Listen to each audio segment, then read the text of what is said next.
Hello, everyone, and welcome to tonight's Get in Tune. I'm Michael Gracia, and I have a great show planned. Now, tonight I'm doing something a little different than I normally do. I'm still having a guest on, but what our topic is going to be a little different than just constantly talking comics. Before I bring on the guest, as you know, I got to do a few little plugs. So, where is it? Right there at the Wiz Comic every Wednesday morning. Um, on Instagram and Facebook. I think you'll enjoy it. Today is a good one. I mean, I think they're all good ones, but today a lot of people are liking today's. Also, remember I've been talking to you guys about that Zorro book, the second one that I got to work on, Swordplay and Romance. I'm not on the cover here. This is not my artwork, but it finally came out. You can get it through boldventurepress.com. It is, don't know the price. It's probably like 20 or $30. I think it's more. But yeah, I illustrated one story in this one. The other one, Zorro's Exploits, where I illustrated two stories and is still available. There's even this one of my favorite pieces. So the editor, Audrey, we were at a pulp show together, and I gave her a gift as a thank you for letting me work on the first Zorro book. And I did this like 4x4 pencil drawing of Zorro, and I gave it to her as a gift, and they kind of blew it up a bit, and it's in the editor section there. Um, so I got that, which I really like. Also, and I hope I don't butcher his name because I'm just terrible with names. If you're a fan of the '90s Zorro, which I loved. I was in high school when it was on. Um, uh, is this it? No, it's the story before it, right here. John G. Hertzler, who played the Alcalde, right there. He has a story in here, so I think that's pretty cool. You also may know him from Star Trek. I believe he was on Star Trek. Anyway, that's the plug. BoldVenturePress.com. I believe you can find it on Amazon as well. So yeah, use Zorro. Anyway, let's bring on our guest. He's a returning guest. He's a good friend of mine, and he always has something interesting to say. Let's bring him on. Creator of the Bronx Hero Comics. If I can get the mouse in the right spot. Ray Felix. Hey. How you doing, Ray? I was like, yeah, sometimes I do say things that are talking about Zorro. Look at this. Oh, and that's the Zorro I was just talking about, though. That is, that's a book? I thought it was like a laser disc or something. I wish I had the laser disc. My God, I have this that. Was in the '90s. This was the '90s. This guy on the cover. New World Zorro came out. It was on the Family Channel where I live. I remember it was on 5 p.m., 6 p.m. I like that was my time. I'm such a diehard Zorro fan. What about the new one? Did you check out the new one? I haven't finished it on Amazon, and it's not because I don't want to. It's just I just haven't had the time. I've done like 3 or 4 episodes. Yeah, I believe it's like 7 or 8. And I haven't watched it. I think it's been like 2 months since the last time I watched an episode. But when I get a chance and get free time, that's a show I do want to catch up on. I like to watch all the incarnations if I can. I thought the guy who was from Ted Lasso was the better looking Zorro, and then he gets killed the first episode. I'm like, what the fuck? Which guy? Ted Lasso? I don't remember. He's the native Indian looking guy. Oh, yeah. He was the soccer player from. He was the Brazilian soccer player in Ted Lasso. Yeah. He was good. I liked him. Yeah. I was like, what? Thank you for everybody who hasn't seen that. It's the one on Amazon, and Ray just spoiled the introduction. It's okay. It's been on for like over a year. No, it's okay. It's okay. Listen, we don't get Zorro without him passing on. So that's true. My favorite is two. My favorite is the Son of Zorro and the.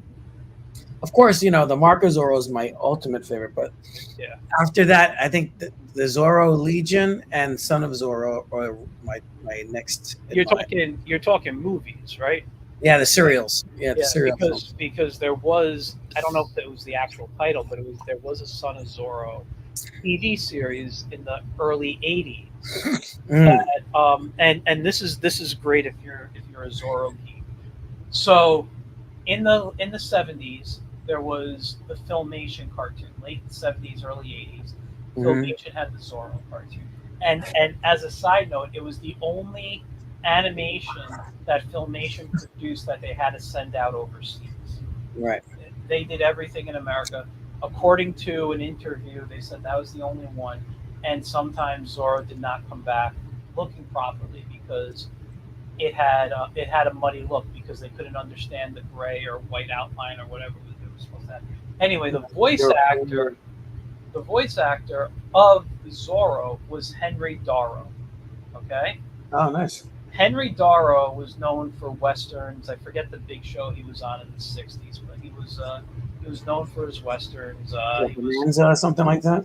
what? Was it Bonanza? I think he's done episodes, but there was a series that I mean, he was on, and it was, I don't know if he was the lead. I never watched it, but I read about it. Right. And so Henry Darrow voiced Zorro.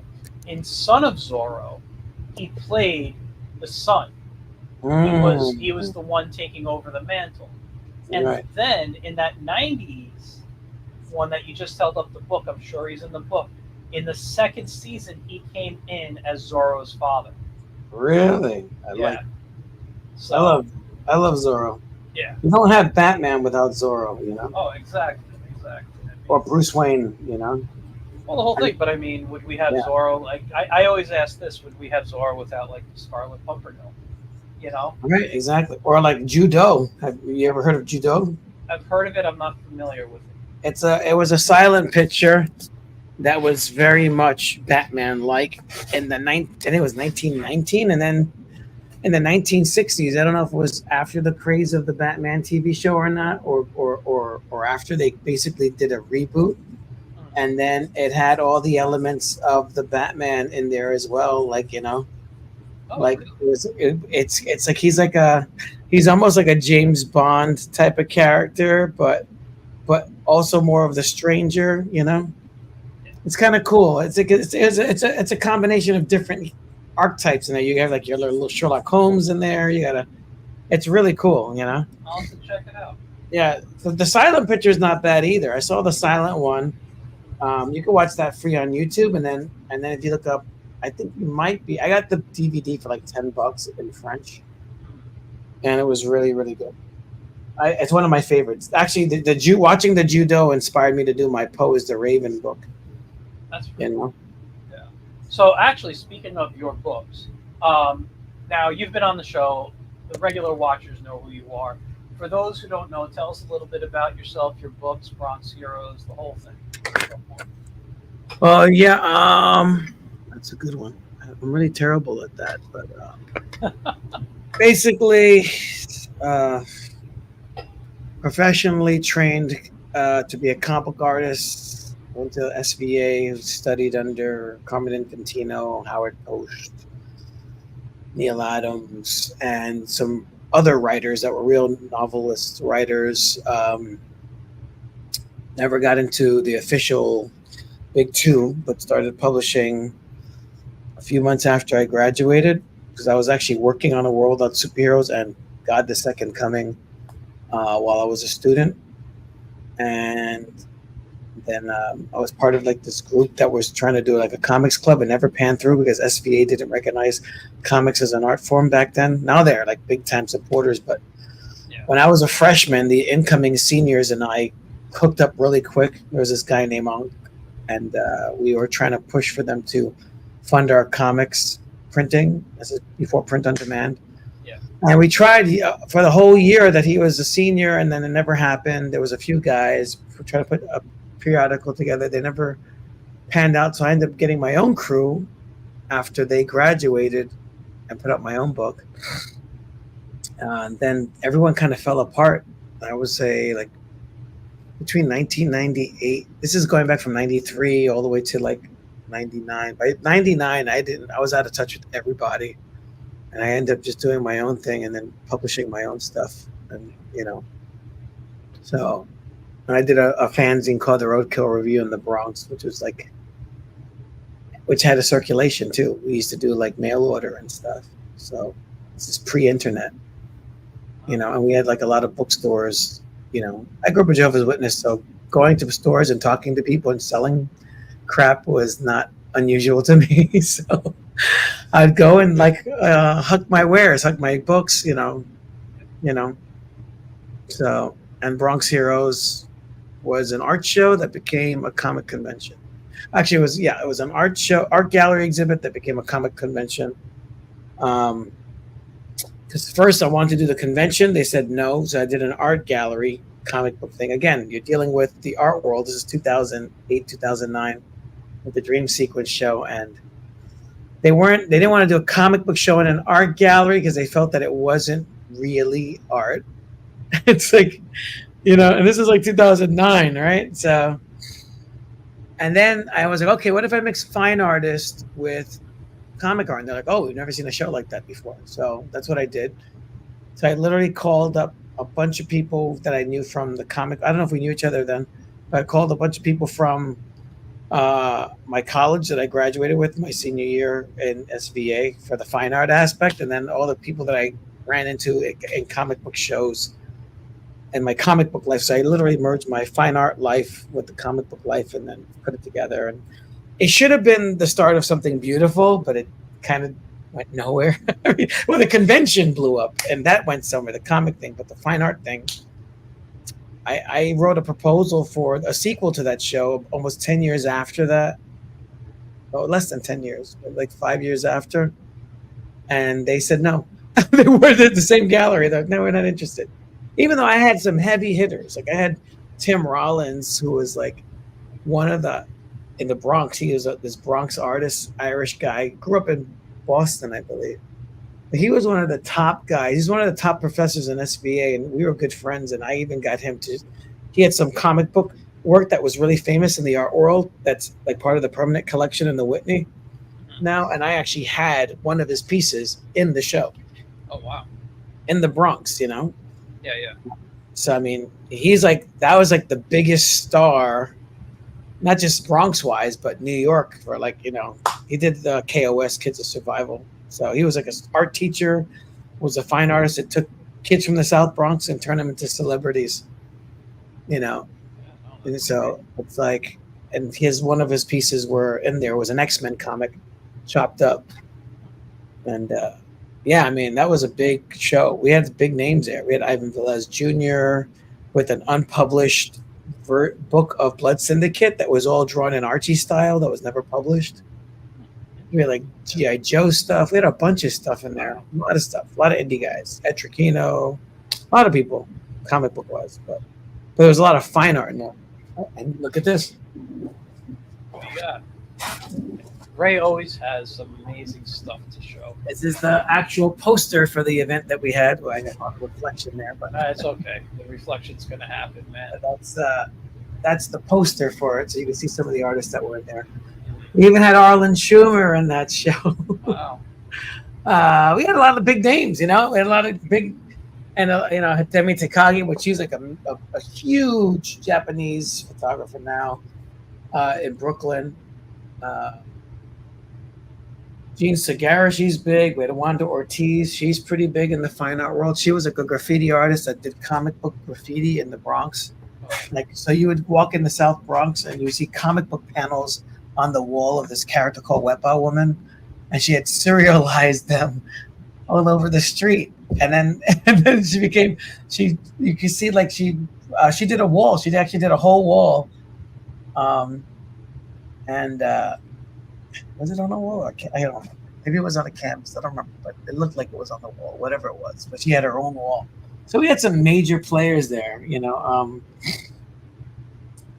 fine art wise. We had Dimitri Gubin. We had Adele Toscarano. We had Chris Torres. We had Gary Camp, like the Bronx Heroes guys, Louis Sierra. We had Ed Muzan. We had a bunch of people there. So we had the original Bronx Heroes there. We had Some World Without Superheroes. there was a lot of people just looking at this montage of different artists. You know, I said Etrikino already, bunch of people. Yeah. My friend from childhood, Ruth Fernandez. So it's one of those shows I literally just called in the favors, like, hey, you want to be in an art show? So it's like a lot of people from my senior year in SVA, you know. We just basically got them in there. And there was another major guy. I Am the Best Artist, Renee. He was huge in he's a Venezuelan artist or Colombian artist from Venezuela. I forget which one it was. I should know that, but he's either I know he lived in Venezuela, but I think he was Colombian or something like that. I don't know, but he was one of the first Hispanics to have a Soho gallery, and he used to write in the 70s and 80s all over in Manhattan, like graffiti. I am the best artist, like really huge pieces, and the art world hated him because he, like, you know, like in the terms of Warhol, and he was like around the times of Warhol and what's his name, Keith Haring, and all these guys, and Basquiat. But you know, history doesn't really talk about him because he used to write "I am the best artist." He's known for the Mott's applesauce label, the painted one. When we were kids, but I'm sure I know. Yeah, when we were little, the Mott's applesauce label was painted. It was a painting. He did that painting. Oh wow! And he revealed in, I think, 88 or 89 in an interview with Penthouse magazine that there was an actual vagina in the apple. and then after Mott's got word of it, they pulled the label and they started using photos from that. Wow. But it was on our childhood, our entire childhood had these labels.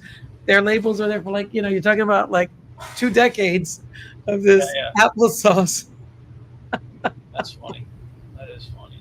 I don't remember these labels off the top of my head, but I'm sure if I saw them, it would. Yeah. It would, you know. Like once you know that, you can't unsee it. You're like, what? This is why we love the Motts. It's got to be the Motts. Yeah. Oh wow. So that was my first show, my first curating art show. You know, it's funny you mentioned something that always kind of irks me about America and the way America sees art. When you approach this, and they you know, and even SVA, you're saying they didn't see comics as a legit art form, and for some reason I feel like SVA, I don't know, they always did. I mean, I knew some of the teachers there. I never went, but I knew some of the teachers, and actually one of my instructors I had was a guy by the name Tom Gill, and Tom, for those who don't know, he used to draw the Lone Ranger comic book, a lot of the westerns and stuff. Tom was one of the first instructors at SVA back in the day, and he also, I believe, helped write the first like instruction book that SVA had. You know, so it was like the first textbook. Yeah, no, listen, the dude was amazing. By the time I had him, he had major eye issues that, you know, I have, I don't have a piece of paper. Oh, I do right here. I mean, to that school's credit, they always had some of the best professors, I would say. Yeah. I took an art class at Lehman and what was another school I took, but I was not impressed with these other people. I mean, I had top tier teachers. Like, I don't know if you ever heard of Nancy Chung. She was a very famous teacher. I took her a bunch of years, but she hated comic books. But she literally shit canned A World Without Superheroes. I remember picking the first 2 issues and putting it up on the wall. You had to like display like artwork, and everyone was putting up paintings and whatever, and we had to critique it. Mm-hmm. And you know, people I think were very receptive to it, like students and stuff. Because I went to continuing ed, which was like night school. I didn't go to. I literally went to school with older people. You know, I used to teach continuing ed. Not at that college, but at another one. So, and she's like a huge artist, and she was like, I don't know, is it art? Is this art? She didn't like it. She hated it. And what's funny is that she did a big show of taking newspapers and putting rubber stamps, and it looked very comic book like. So I was like, what is she talking about? You just got, you know. Yeah, it's a very weird thing, because like when you go outside of the U.S., comics, puppetry, all these art forms that we look, I don't want to say we look down on, but they don't see it as like real art or as actual career. You know, they're embraced in other countries. You know, and I always find it weird. I just find it weird. And you know, you look at manga, and manga is worldwide. But you know, you go to other, you know, there are adults reading manga, you know, sitting in you know, in Italy or something. You know, it's you know, they could be out, they could be on the train or whatever, and that's what they're reading. And that's why they're killing it. They're killing it internationally. I mean, manga is big everywhere. Yeah. In all of Latin America, Central America, Europe. I mean, if you go to school in like Spain and France, you can get a doctorate in comics. You know what I mean? That I did not know. You know? You know, I was in Spain at the end of last September, and one of the things I made sure to do, even though I don't read or speak Spanish in any form, I went to find a comic shop, which all the comic shops were closed, but I found a bookstore. And the comics that you see on the shelves are not like we see here. You know, it's you know, we're not. You know, there was like, I think like a 2018 book in there. I think they might have had like a couple of DC and Marvel, but it was all like the, you know, so many different types of comics. There were westerns out there. There was humor, science fiction. It wasn't all superheroes. It wasn't, and I wasn't the only adult looking through this section. Right. You know, and it was just fascinating to me. And honestly, if I had the cash, I would have bought like a bunch of books. Right. But hold on, I just want to say hi to Dylan in the audience. Hey, Dylan, thanks for tuning in. Hello, Dylan. How are you? But yeah, no, I mean, so I always find that funny because comics, to me, are a very important medium, not just because I love them, but I see when you can create, or if you're just a fan and you mix words with pictures, you got something great there for someone of all ages, you know. And I had an issue very similar to you, where I took a class. It was an art. It was a contemporary art history class I took, and my instructor was an art critic, so I didn't get along with her. I was lucky; I got a C or C plus in the class, but you know what? It was a tough class, and writing my thesis was a very tough project for me because I had to have a minimum of 30 pages or something. Yeah, I feel like some fine artists are like Democrats and Republicans. It's like it's become a religion to them. You know. Yeah. So they look at comic art like whatever, and look at Hollywood. How Hollywood feels about comic book movies, the disdain. But you know, they keep making them, and they keep buying rights to comics. Right. It's like there's a disdain for it, but you know what I find funny is that you have these directors like Scorsese or whatever that look down on these comic book movies, but the reality is that these guys, you look at their movies, there's a comic book element. You can see inspiration from comic books in their films, you know? Even Tarantino, who shit-canned comic book movies, Reservoir Dogs, his first film, had this whole thing with Tim Rice talking about the Fantastic Four for like more than 5 minutes. Yeah. You know, it's like they made their careers using comic books and using the influence of comics into their cinematography. They wouldn't be who they were if they didn't have that, you know? You know, I always go back and think about like the start of Hollywood, the movie serials. They were all based on comics. Yeah. You know, and you know, even strips. You had Dick Tracy, you had Blondie, you had you know, Captain Marvel, Captain America, the Phantom, Mandrake, like all those people, Superman, Batman, right? All comic books that became movies. The only one I can't remember is like Tarzan. Tarzan started as a pulp book. Yeah. I don't know if the movie came before the comic strips. I don't remember. Tarzan? Yeah, Yeah, I don't. I think the comic was first. It was like 19 something. Yeah, I have. 1920. It was like a long time ago. Yeah, Or even, but maybe even older, earlier than 1920. I think the comic strip was before the films. But you look at, you wouldn't have a George Lucas if you didn't have Jack Kirby. You wouldn't have Darth Vader if you didn't have Dark Seed. If you didn't have Doctor Doom, you wouldn't have Darth Vader. You wouldn't have Luke Skywalker if you didn't have Flash Gordon. yeah, Flash Gordon. People don't know Star Wars was supposed to be a Flash Gordon film, but he couldn't get the rights to it, and then he ends up doing his own thing. yeah. And now there's so many people out there that say Flash Gordon who.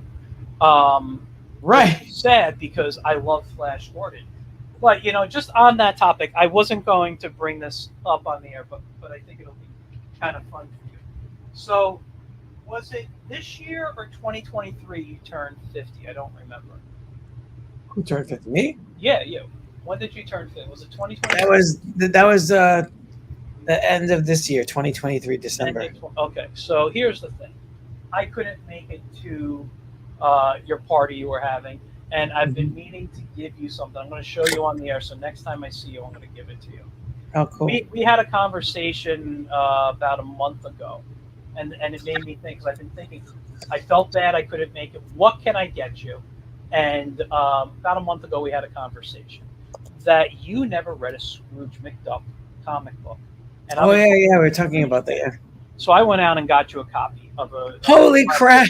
All right, and this is a collection of Carl Barks comics. Nice. But because you brought up George Lucas, this is what I'm going to show you. George Lucas and Steven Spielberg were both big fans of the Uncle Scrooge comics, and they helped inspire Indiana Jones. And I remember DuckTales and all that stuff, and Tailspin and all those shows, and Darkwing Duck. Yep. And there is a scene where it starts on this page, right there. Okay. Yeah. As you go through it, the Beagle Boys. Did I skip the page? So the Beagle Boys remove an idol from it, and don't tell me it's the same idol. A big boulder smashes in after they remove the idol. You can see that. Yeah, I can see that. I'm sorry for spoiling the first story in here, but there is more that happens. But that scene inspired the boulder in Indiana.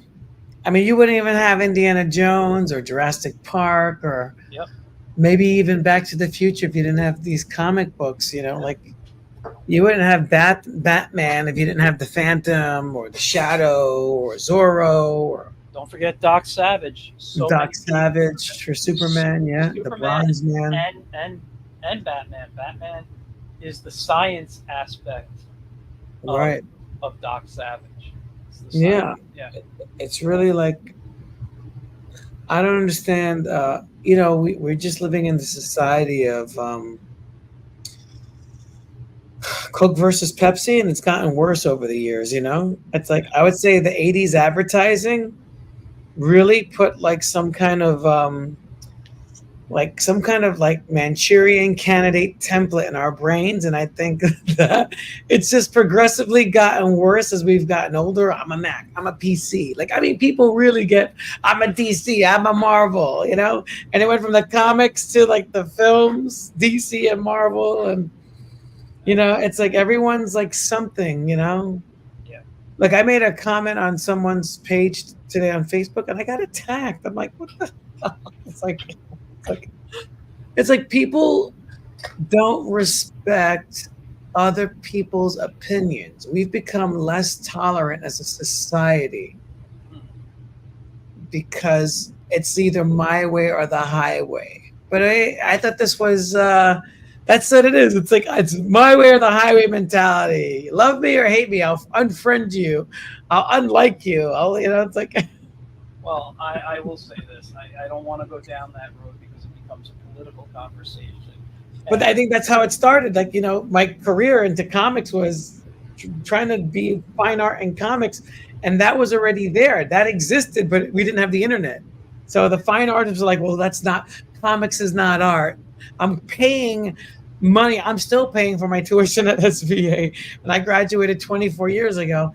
So I'm paying tuition to these jerk offs that are telling me comic books aren't art, but then they offer cartooning. There's a whole department in cartooning, and they have comic book writers and artists working for them. It's like, what do you mean it's not art? Listen, here's the thing about most schools. I've worked for a few colleges as an educator, and teaching different classes and whatnot. But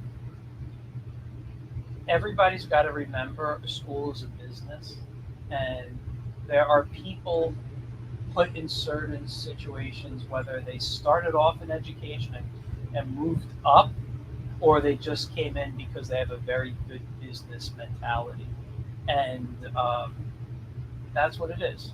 Every person, when they say there's a student that they, we care about our students, we do this, they care about the paycheck that comes from the students. People who truly care. And I'm not going to say there's schools that are, all schools are this way, but from my experience that I've worked for in this tri-state area of us here, that is what I've found. But the people who truly care for the students are the teachers in the classroom. That is because that's why we're there. We actually, give a crap, and we actually care. And it's like, I always tell students when I try not to fail students, but when they do fail, I always tell them, I didn't fail you, you failed yourself. And I don't, it's like you didn't fulfill what was required of you to meet, and it's like you shatter their ego, and it's like, well, I'm not trying to, it's like, I'm not your enemy. I'm trying to help you become a better person. Like I was like, if you can't handle high school, how are you going to handle a job and life? Exactly. This is like job training to being a decent human being. Yeah. That's how I am when I teach. I say my job is to train you for the real world. So I'm going to be tougher on you. Right. Once you pass the basic introductory classes, I get tougher on my students. Because it's about, I'm still kind, I'm still helpful, but I don't accept late work anymore. I don't, there's things that stop because you have to be professional.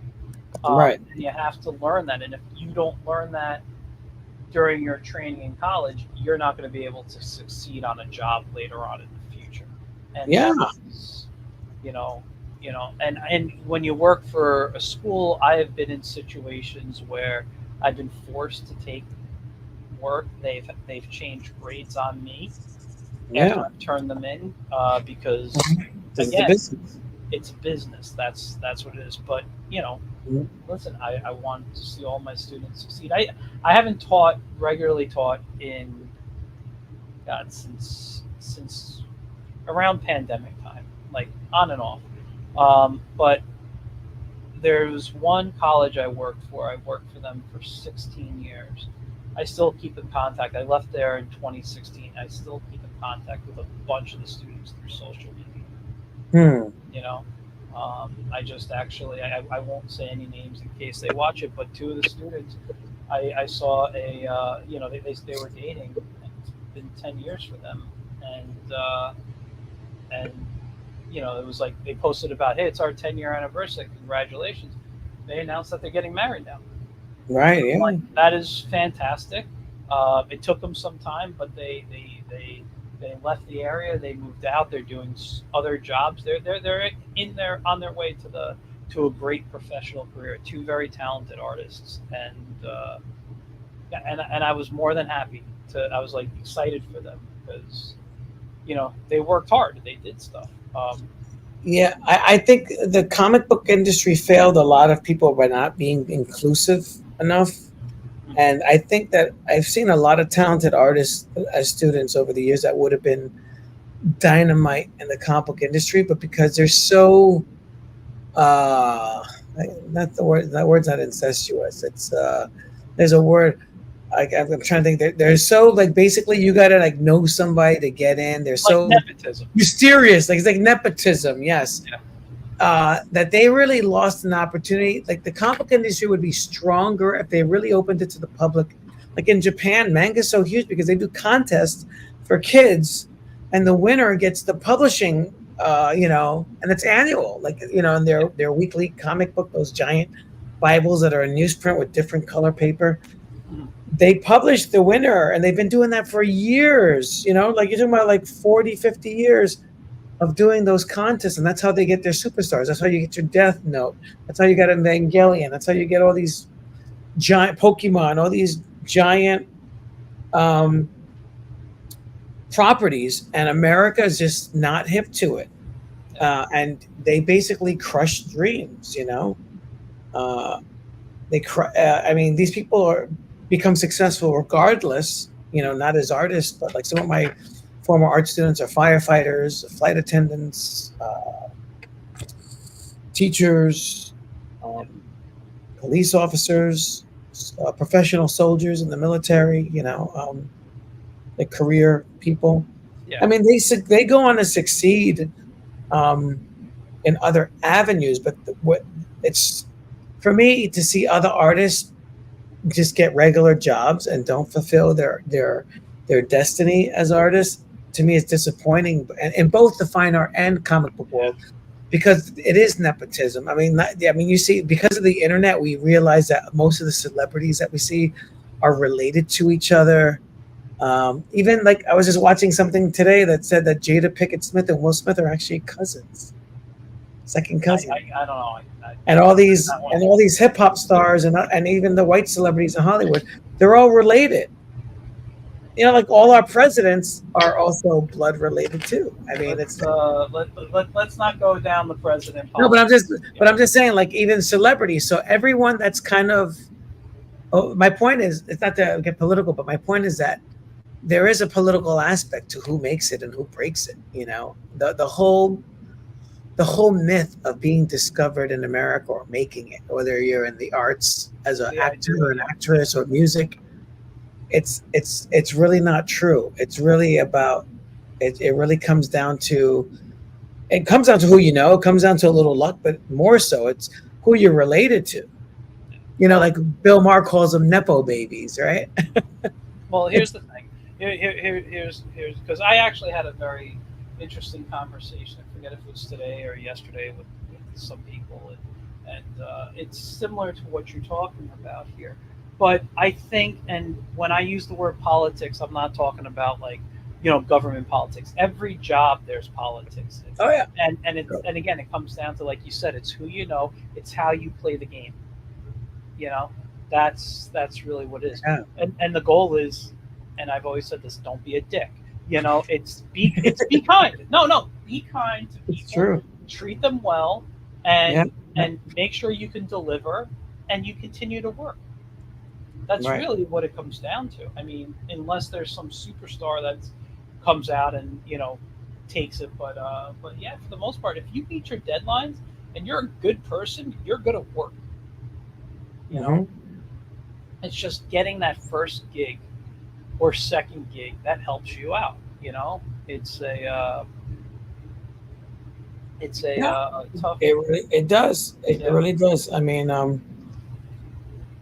I think those are, and then those are like again the foundations that you learn in school. It's like be a decent person. Don't be a bully. Don't pick on. I find it funny that movies still show like males as bullies because it's outside, like they're not really. It's like there's this like 1960s or 1950s. This is the bully. This is the kid, the tough kid that's kind of heavy set and mean and has freckles.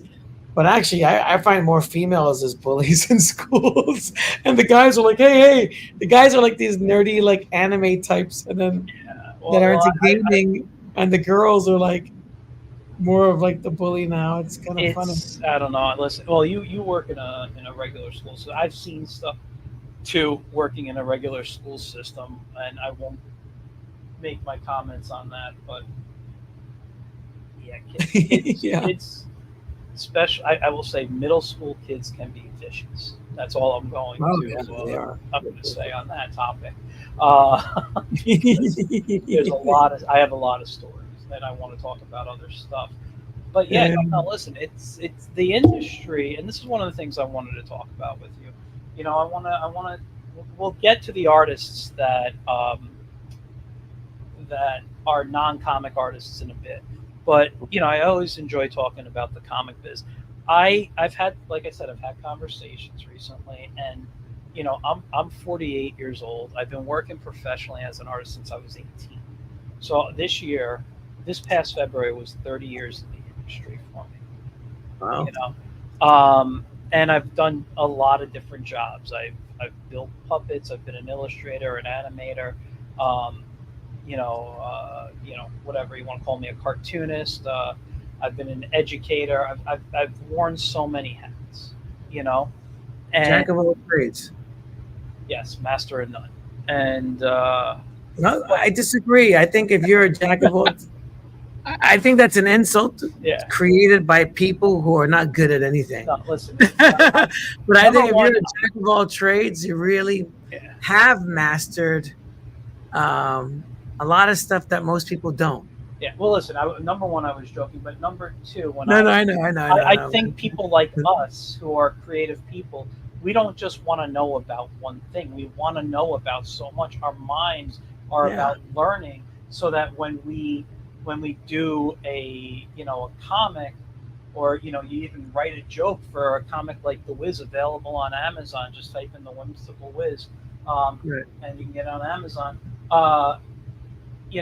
It's because I'm always learning. I'm paying attention to things around me, around the world. What's going on, books I'm reading, whether they're comics or whatever. It's about, we're always learning. Our brains don't shut off. Unfortunately, no. Yeah, but getting back to the thing I was going to say. Okay, so I'm 48. Again, been doing this for 30 years. I started comics, like self-publishing, in 97.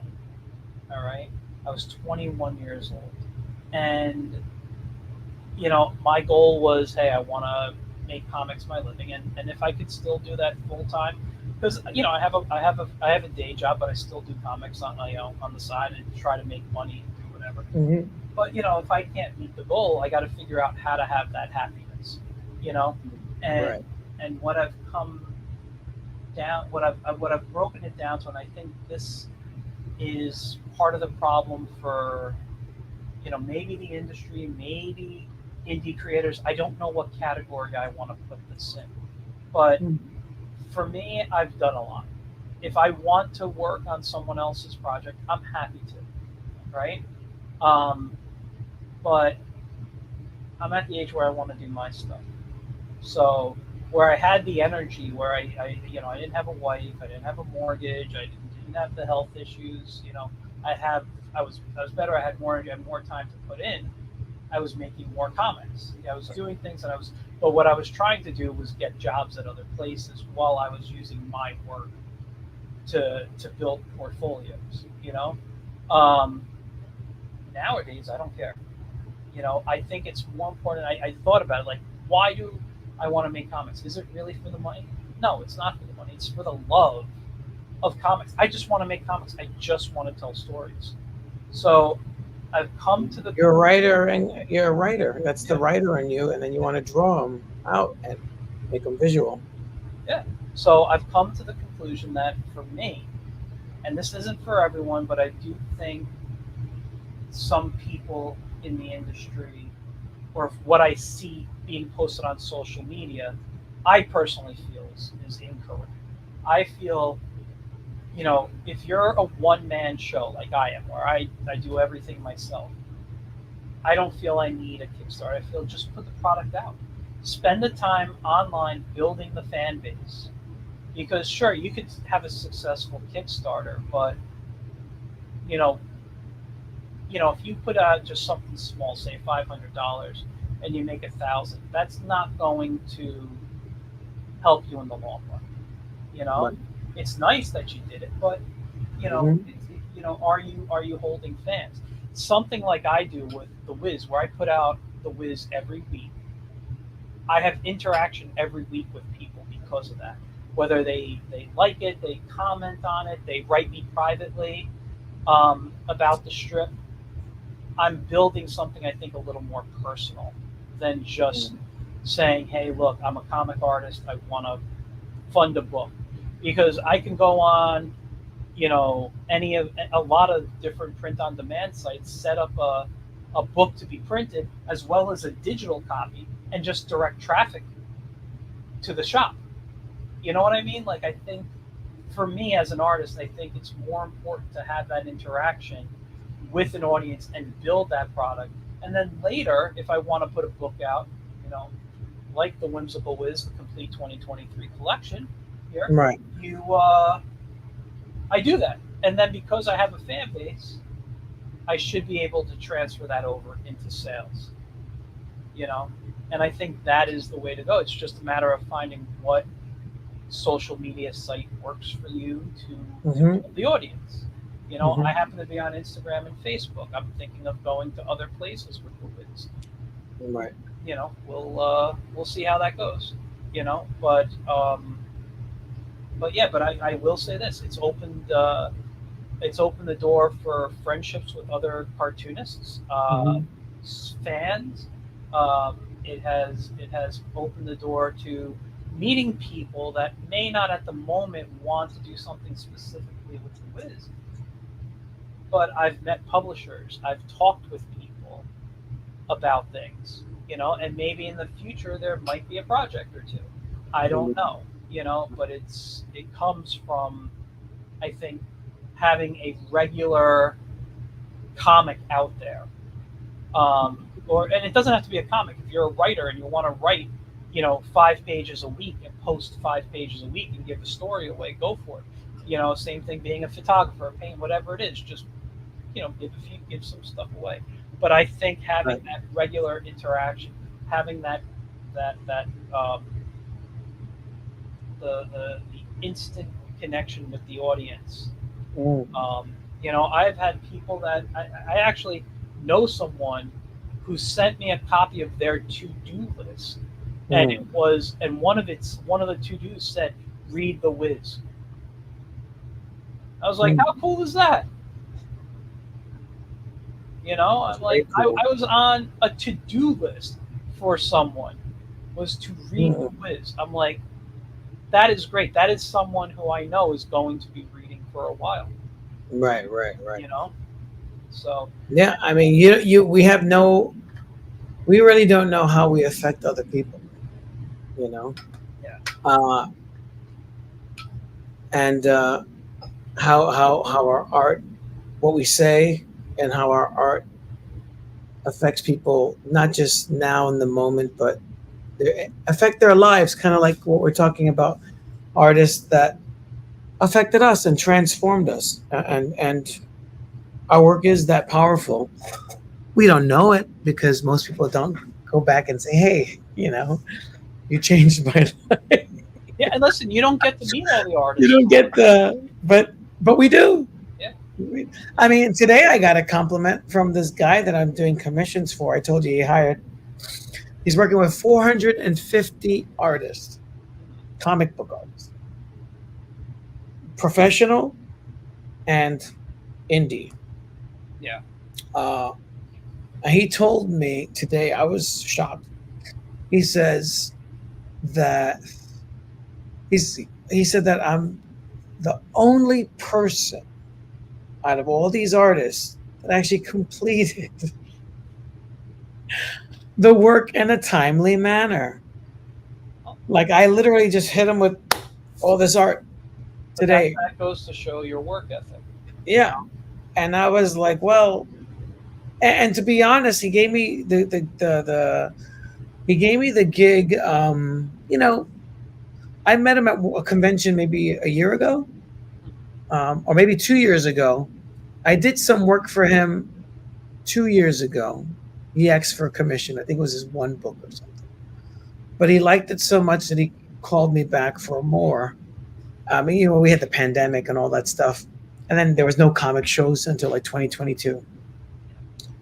So in 2022, we were talking, and then sometime in 2023, he gave me a list at one of these shows. I did very few shows in 22 and 23. And then I saw him at White Plains, the White Plains Fest. And then he says, I really need those books now. And I was like, oh, sure, no problem. So it was like maybe like 6 or 8 months. And I honestly, I hadn't done anything. I never even finished the second one that he asked me to do. You know, we get caught up in our lives like all artists.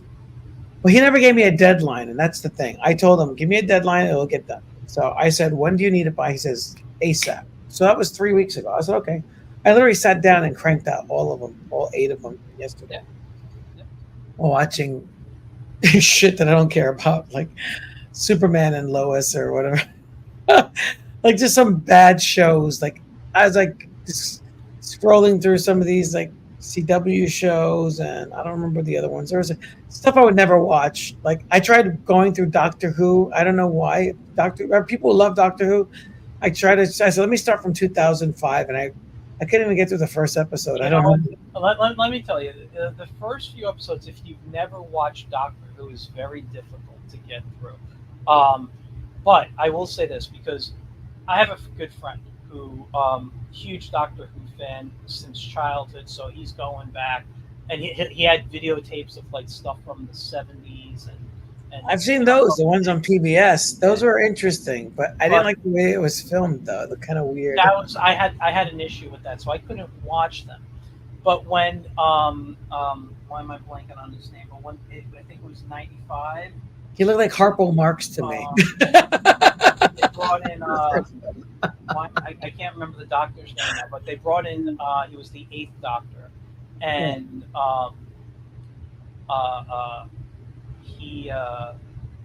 it was a very like Hollywood budget type of TV movie to try to bring, I think, Doctor Who to America. It didn't work well. Eric Roberts played the villain in the story, but I liked the concept, so that when it came out in 2005, I gave it a try. And because of scheduling and whatever, I didn't watch it again until later on. But when I started over and I got back into it, I'm like, this is great. But the first like 3, maybe 4 episodes of the 2005 with Eccleston was a little hard for me. And my wife, she was like, you're obsessed. You keep watching. It's on Netflix or whatever I was watching on. And she's like, you just keep going. You sit in your studio and you listen and you're watching and you're drawing. It's like nonstop. I'm like, you're working from home tomorrow. She had the day off. I said, listen, watch the first 3 episodes. If you don't like it, I promise I will never mention Doctor Who to you again. I won't bring it up. I came home, she was in episode 7, and wow. She was a fan. She was a fan. And by that time, it wasn't Eccleston anymore when I was watching it. I think Tennant was the Doctor, and he probably had like 2 seasons. And so I was like catching up on all those on Netflix there. So yeah, I was really trying, and then I noticed I had actually started remembering that I tried watching it some years ago during the lockdown. And I was like, oh, I remember this. It's like, so I stopped it. I didn't even allow myself. I think streaming really spoils us as people, you know? Yeah, and now all the streaming services have commercials, so it's just like watching TV. Oh, it's fucking horrible. The streaming services really ruined us because it's like, well, even before streaming services, this is another thing we could talk to about kids, and I really want to get into the artists because we've done like an hour of the show. We haven't even talked about artists yet. But yeah, that's funny. But no, well, we did mention here and there. Yeah, but like I think what really hurting us as a society, even before streaming services, is the phone. I think that hurt us more, and I think that hurt the children growing up in that era, where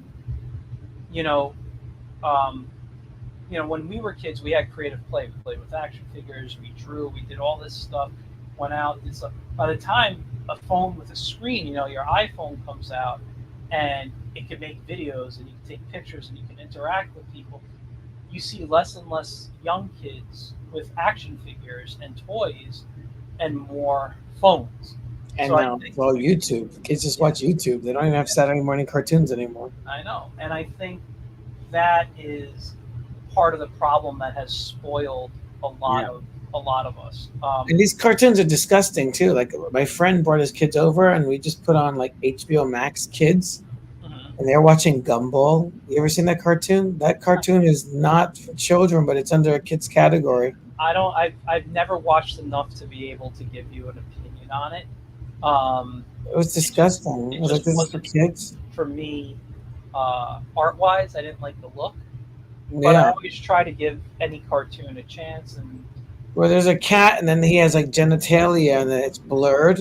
And the whole joke is that it's blurred. But it's like, what are you trying to sell to these kids? You know, it's like you're introducing sexuality into. I mean, when we were kids, we had propaganda like GI Joe was like anti-Russian, and it's like there was like an agenda to militarize us, which worked, you know, for most people. But there was a sense of patriotism to that, you know, like having pride for your country. What's the purpose of showing, like, you're talking about elementary school kids, very young kids, genitalia in a cartoon, or talking about sexual stuff in a cartoon. It's like, what is, I mean, I look at America, it's like Billy Joel's song, "We Didn't Start the Fire." What really, the downfall of America was the Vietnam, getting involved in Vietnam, Reaganomics. Oh, I'm sorry I brought up the phone. I'm sorry. I'll go down this road right Sorry. And then every kid gets a medal. Teachers can't fail their students. It's like the cell phone, right? It's like, you know what I mean? Yeah. And eliminating, it was almost like commercialism, like commercials. It was bad enough that we had Cookie Crisp and they're like selling us sugar and created a generation of diabetes with like Fruit Loops and all these crap in this cereal. Hey, it tastes delicious. We were tainted from that, but there was a line. Like, you couldn't say damn on TV, you couldn't say hell. You know, there was a line that you didn't cross. Yeah. You can sell cigarettes to kids with Joe Camel, but you can't curse. It's like, you know what I mean? But it's like, now they've crossed this line, and it's like, where do we go from here? Yeah. Like, you've broken every rule. And I love breaking rules, but you're breaking every rule. Where do we go as a society? Yeah. And that affects art too. That's a reflection of our art. Well, as art, as you know, whatever you want to call it, being a cartoonist or whatever term, I think my job, and I think the job of art in general, is to kind of be a social commentary. You know, is to be the person to hold up a mirror, maybe in a humorous way, or and even if I'm doing a story of, I don't know, like about Plunger Pup, like I used to do in the 90s, you know, about a dog who fights crime with a magic plunger.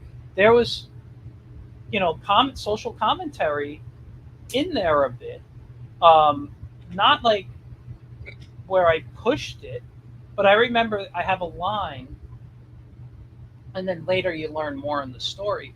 But when the super plumbers of the universe are being, you know, have you know, are in battle and they're losing, excuse me, and the head of it says, we need to send someone to Earth to find the new Plunger Pup. One of the plumbers says, but Earth is so uncivilized. Right. All right. And then later on, as the story goes on, and I think in another book, you find out about why Earth is so uncivilized. And it, you know, I won't go into the story because I'm bringing back Plunger Pup probably by the end of 2025. And that storyline might still be a part of it. I've updated a lot of stuff, but I haven't decided if that storyline will still be part of it.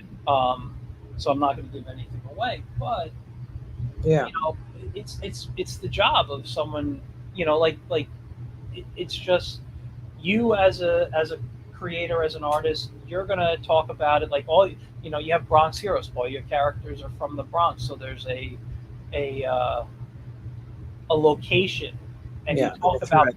Bronx things, So, Right. and people who read your book who are from the Bronx are going to get stuff, as opposed to someone like me who didn't grow up in the Bronx or hasn't spent as much time in there, you know. Um, but my family, I grew up, good north of here, but my parents lived in Brooklyn growing up, so I spent more time going to Brooklyn. I might get Brooklyn jokes depending Right. what part they're talking about. Right. Um, and it's just that you comment on things going on in the world, but from a Bronx point of view. Right. Right. Right. You know, I And a world without superheroes is like that too. That's what a lot of things that I mentioned mm, are actually in a lot of the world without superhero comics too. So yeah, it's like I think World Without Superheroes was first, and then from that Bronx Heroes. And I think I mentioned to you earlier off camera when we were talking a few hours ago that if I didn't get sued by Marvel, I don't think that Bronx Heroes 2.0, like the Black Power, the heavy traffic, and the roach would have happened. There was a book called Bronx Heroes, but it was very different. It was like more historical stuff. Like I was doing Runaway Slave, like about, yeah, which is also a true story in the Bronx, um, inspired by a true story that happened in the Bronx. But it's when Marvel and DC decided to sue me that I was actually going to introduce Black Power in issue 13 of War Without Superheroes. And the Roach and Heavy Traffic, they were going to be the new world after it's almost like I was kind of doing like a play, like on like Crisis of Zero Hour type of thing, yeah, yeah. multiverse type of storyline Mm. back in the 90s. And A World Without Superheroes has a lot of interesting origins, but part of it was reading Zero Hour, um, and Crisis, and reading Marvel and DC books, and like I could do this better. you know, I could do the multiverse better, but reflect it from I could, like you said, like a Bronx, giving it a Bronx perspective. Yeah. Um, and I think that lawsuit made me come up with Bronx Heroes 2.0. It was in development, but it really put the fire under my butt to really make it happen. Yeah. You know, and I remember getting a phone call. It almost was happening simultaneously, but it kind of happened faster because of it. And I remember the lawyers for Jonathan Reichman called me and he says, "Hey, I noticed you just trademarked Bronx Heroes. Does that mean that you're going to drop the World Without Superheroes trademark?" And I was like, "No."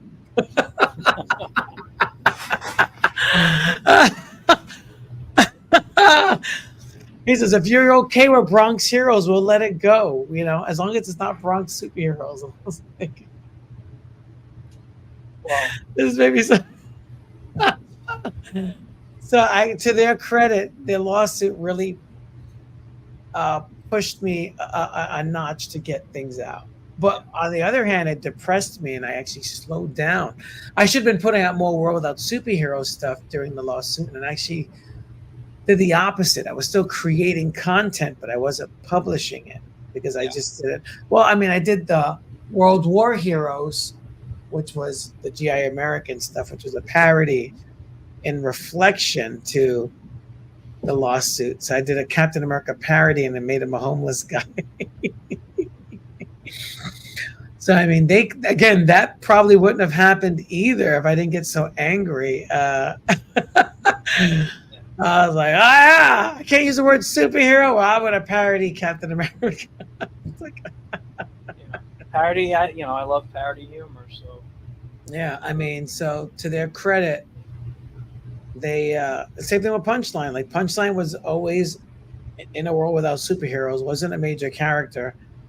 But until and I had submitted her as a character designed specifically as she was created specifically to be Harley Quinn's sidekick in an Elseworld story. But when they rejected that story in 2005, and then later in 2020 announcing that, I mean, it's the same freaking story. Like, it's like if you read my Punchline book and read their Punchline story, the parallels are like uncanny. But if they didn't announce that, I would have never put her in her own book. You know, she was just a side character. Yeah. And I was working on a Punchline book with the Dragon at the time already when I was doing Red Rage. It was part of the Bronx Villains series. But I was really, again, I was like really like, it was like on the back burner. Like I was drawing it. I had the thumbnails. I had the pages and the sketches, like the layouts and everything. Because I do my layouts on full pages, but I didn't ink it. You know, it would have, if they never came out with Punchline for 2020, they never announced that, I don't think I would have fast tracked my Punchline character. I mean, I already had the pages; they were there, and she was already published in 2008 in World Without Superheroes. But I wouldn't have fast tracked that if they didn't do that.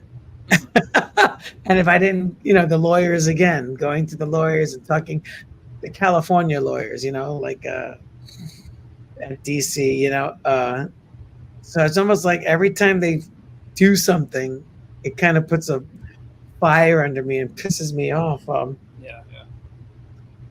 You know, it's like those characters exist, they're there, but you know, I had other books to work on. But it's almost like it forced me to give it a priority to push it forward further and faster.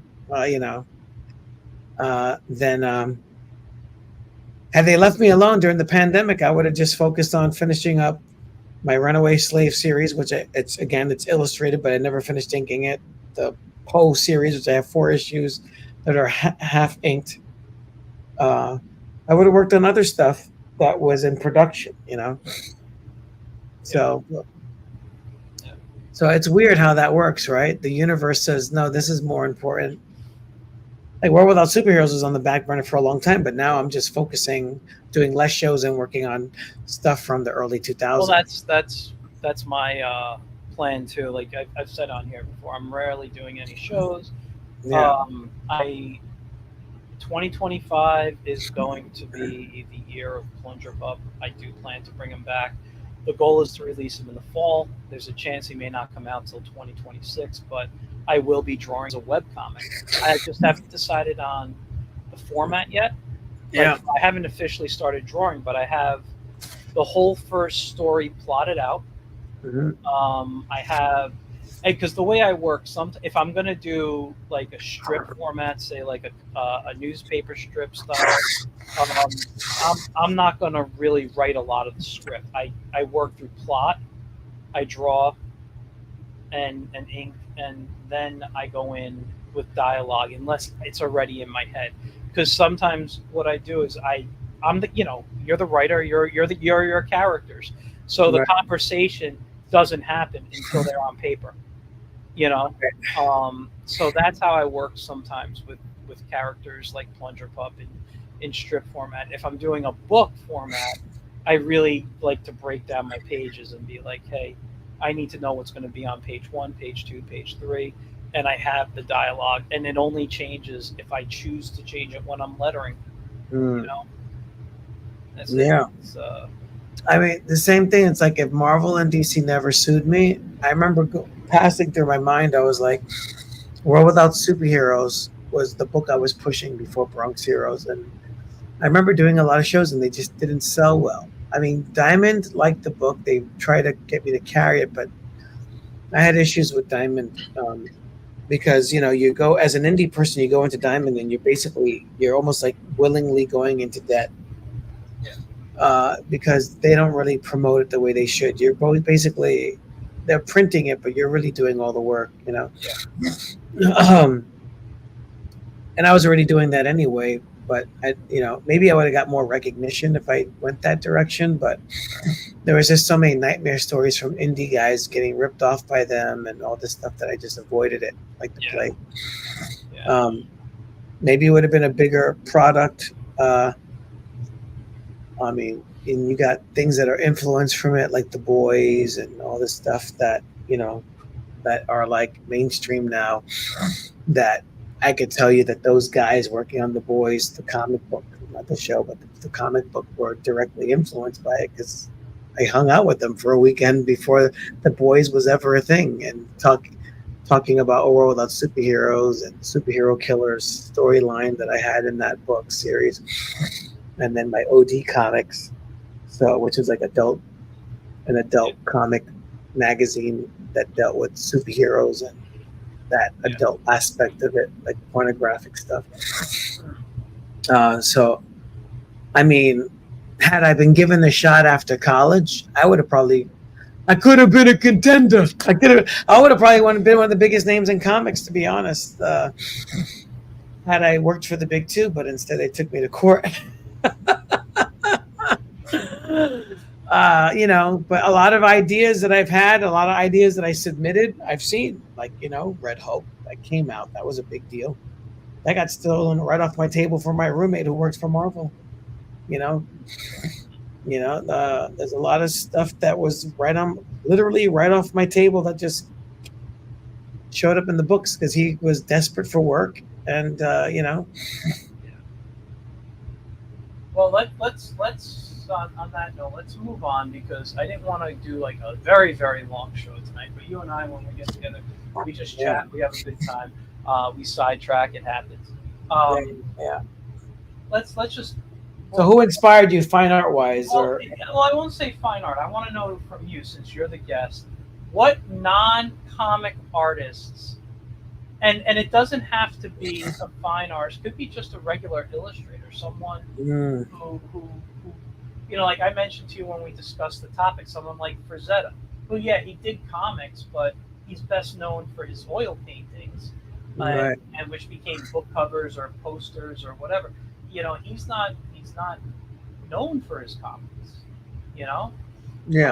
So Frazetta was an example, and I like Frazetta.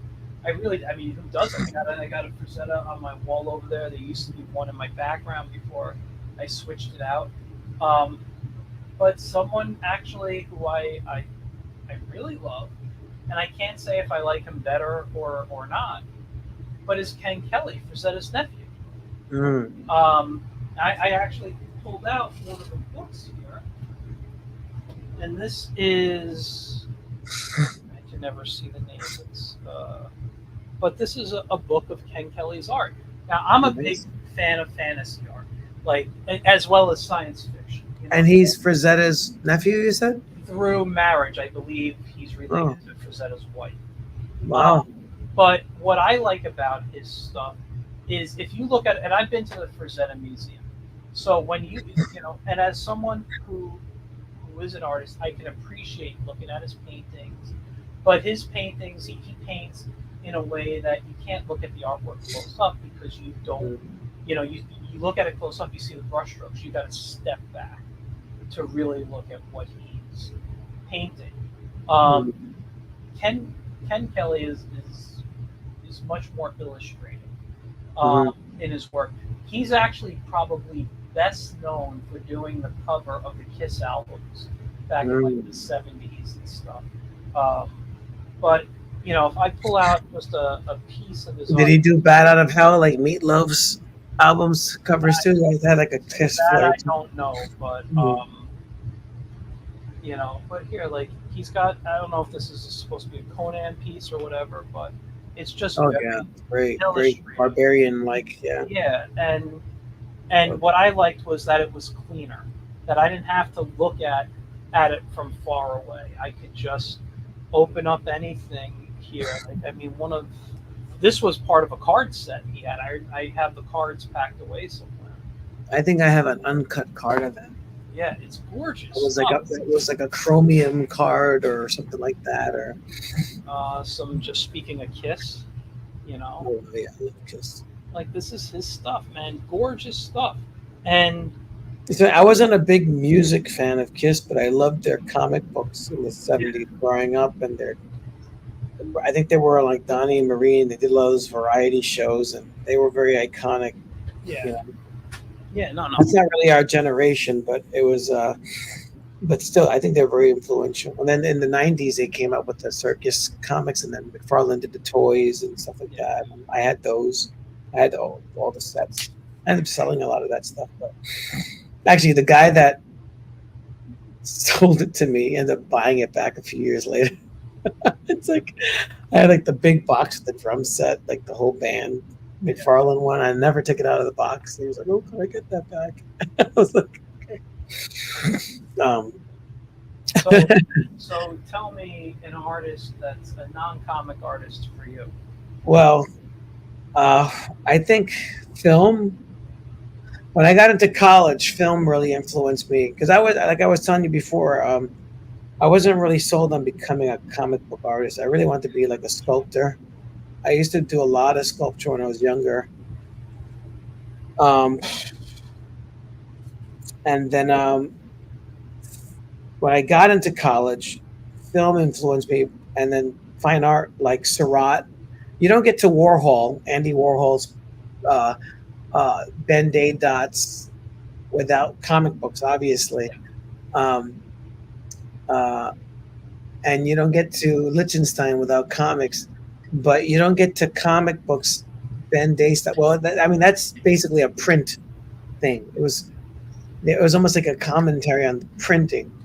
But like Surratt was a big influence, like with the pointillism style.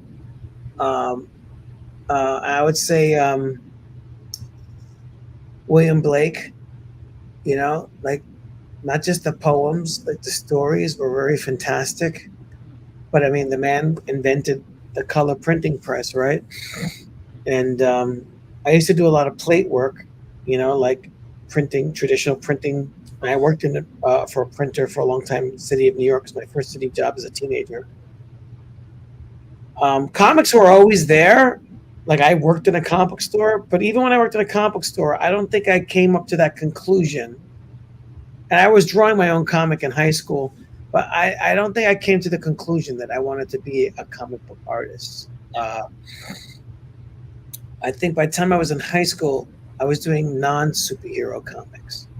I was doing more like sci-fi fantasy. And I think Tech World, William Shatner's Tech World, was probably the first sci-fi novel I read on my own that wasn't like associated with school or like an assignment. And I remember, and I only read the first one too. I didn't read the other books, but I mean, I know they had a bunch of them. And I know he didn't write that by himself. He had like 4 other writers and some ghost writers that he acknowledged at the beginning.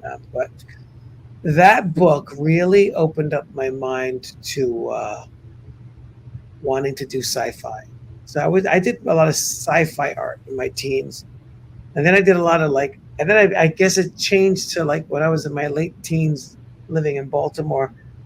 I started doing a lot of personal artwork, but I drew it in a comic book style. But I had this terrible relationship, and I was illustrating my life as a comic book scene, and I never published those. I was actually thinking about doing a book of those, like doing like a king size book, like a art print book of those stuff. Because I look at it, I'm like, man, I was so good.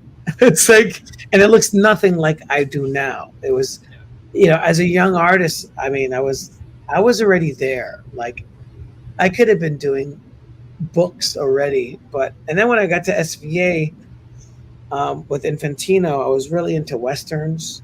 And then Citizen Kane was a big influence when Dennis O'Neil used to talk about Citizen Kane a lot, and also Charlie Chan. But I didn't get Charlie Chan. Now you can watch all the Charlie Chans on Amazon. Oh, really? I didn't know. Yeah, I mean, for all their faults, it's like it's a white guy playing an Asian guy. But I mean, he talked about Charlie Chan taking his wife to see these Charlie Chan movies. I guess in the 80s and 90s, they had these theaters that would play these shows of Charlie Chan. And he was always talking about taking his wife to see Charlie Chan in the theater and all this, encouraging us to go check these movies out. So his influences were my influences. And then Robert Crumb, who was a comic book artist, but really indie, and but I didn't get to Robert Crumb until I got to the film. Um, um, what's the name of the director? Just drew a blank. He did Cool World, Who Framed Roger. No, he didn't do Who Framed Roger Rabbit. He did. Cool World. He did the Street Fight, which was originally called Coonskin. He did Hey Good Looking. Ralph Bakshi. Ralph Bakshi. So Ralph Bakshi's Fritz the Cat opened me up to Robert Crumb. And then all of Ralph Bakshi's films, my favorite being Heavy Traffic. Actually, I like Street Fight a lot too. Street Fight was very political, like social political. And you had like Barry White in there, and you had Michael, the guy who was in Miami Vice, who played Crockett. Michael something. Those movies really impacted me. And you had, and then the song that was sung by Scatman Crothers. I mean, all these like strange influences, because I was like, oh, Scatman Crothers. I remember his voice from Hong Kong Phooey as a kid, and and then he did the Harlem Globetrotters voice on Scooby Doo, and so there's a lot of influences. I would say film really like pushed me to do like, I think Robert Crumb and watching say the director's name again. Ralph Bakshi. Ralph Bakshi really put me on the map for doing parody and political parody, and that started my political life in comics. And then meeting Ralph Bakshi, I remember going to Ralph Bakshi. I wanted to bring him a copy of not World Without Superheroes. It was I was already doing that stuff, but I was kind of like doing it and not publishing it. Yeah. Well, he came to SVA in the late 90s or mid 90s, I forget, and he spoke, and nobody knew who Ralph Bakshi was. Me and my buddy Jeff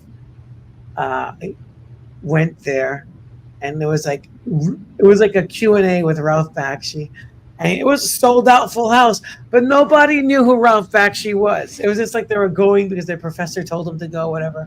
And we literally dominated the Q&A, where we were the only ones asking him questions for like a half hour. So it became like there's like hundreds of people in this theater. They had this small theater in the main building, and literally it became like he had his intro. He talked about his film. People were like airheads. Like you could tell, like some of these people were stoned out of their minds. They weren't even paying attention to what he was saying. The questions were like, "What did you work on?" And that's like all this stuff. Like he just gave his whole biography about Mighty Mouse, and all this stuff. And then people were asking these stupid questions. And then he turned his attention to me and Jeff because we saw all of his movies. We knew his whole thing, Fire and Ice, Lord of the Rings, all that stuff. And we were like asking these real questions. And then at the end, we were talking, we went all down, and we continued talking after. And I was like, I wish I brought him a copy of my God, the Second Coming. Yeah. And he was just like, I said, man, you really influenced me to do comics and stuff, And he was like, show me, I would love to see it, And I was like, I will. He gave me his address of his gallery. That was because he had this art show up, and I was just so intimidated that I just didn't. I was like, I can't show you. I would have totally. I mean, when I was younger, I wasn't as forthcoming as I am now. Like I'm really like in your face. Yeah. Like I met Spike Lee, same thing. I was like, I actually spoke to Spike Lee at a payphone. We were both on hold. And we spoke for like 25, 30 minutes. And I remember giving him my number, and he gave me his address for a store, and he was like, send me some work. And I remember sweating, and I was such a big Spike Lee fan. It was funny. I was such a fan of film. I never understood why I went towards comics and not movies, but I was trying to sell myself as a storyboard artist, and during that time, I interviewed with HBO and a bunch of other places, and I didn't get any work. And then here I am meeting Spike Lee, and then I didn't follow through. Like I just didn't follow. When I sent it to him, I didn't get a response because I waited. I think I waited like 6 months or something like that Yeah. before I sent it to him. So of course it's not going to be fresh in his mind, you know. And then I went to a store in Brooklyn, and then it was closed down by that point. And then I had an opportunity to be in his movie, Summer of Sam, because somebody knew somebody that was, I could have been an extra. And then I didn't follow through. Like, it was like, as a young person, things were being put in my hands, but I was such a procrastinator because I think I didn't have the confidence. I was afraid of success. You That know, could be a big thing. I was For a afraid of lot of success. And I think that every time I got an opportunity, I froze. Like I didn't know what to do. So that's why I said I could have been, if I was like the person I am now, like I was a different guy. Like I was like super religious. Like I was like ultra religious. I couldn't say a sentence without saying the word Jesus, and, and I was not like a foul mouth cursing guy. I was a totally different person. Um, but I was like so shy. It was weird. On one hand, I was outspoken, like I could talk to people about God and whatever, and debate them about stuff. Uh, or I could talk in comic book stores and talk comics. But when it came to careers, like I feel that high school didn't really, and college too. I'll throw college in there. Didn't really prepare me about careers. Like they didn't really teach you about the professional world and how to interview or how to all that stuff, like how to approach people, I mean, they should have had seminars on what to do. Like, and that's why I push my students, because I see that in young people today, and I just try to kick it out of them. Like, you know, Yeah. just kick it out of them. Like, and they're like, why are you like that? Why are you so mean? Why are you this? And I'm like, I was like you. I get it. Like I always tell kids, don't take it personal.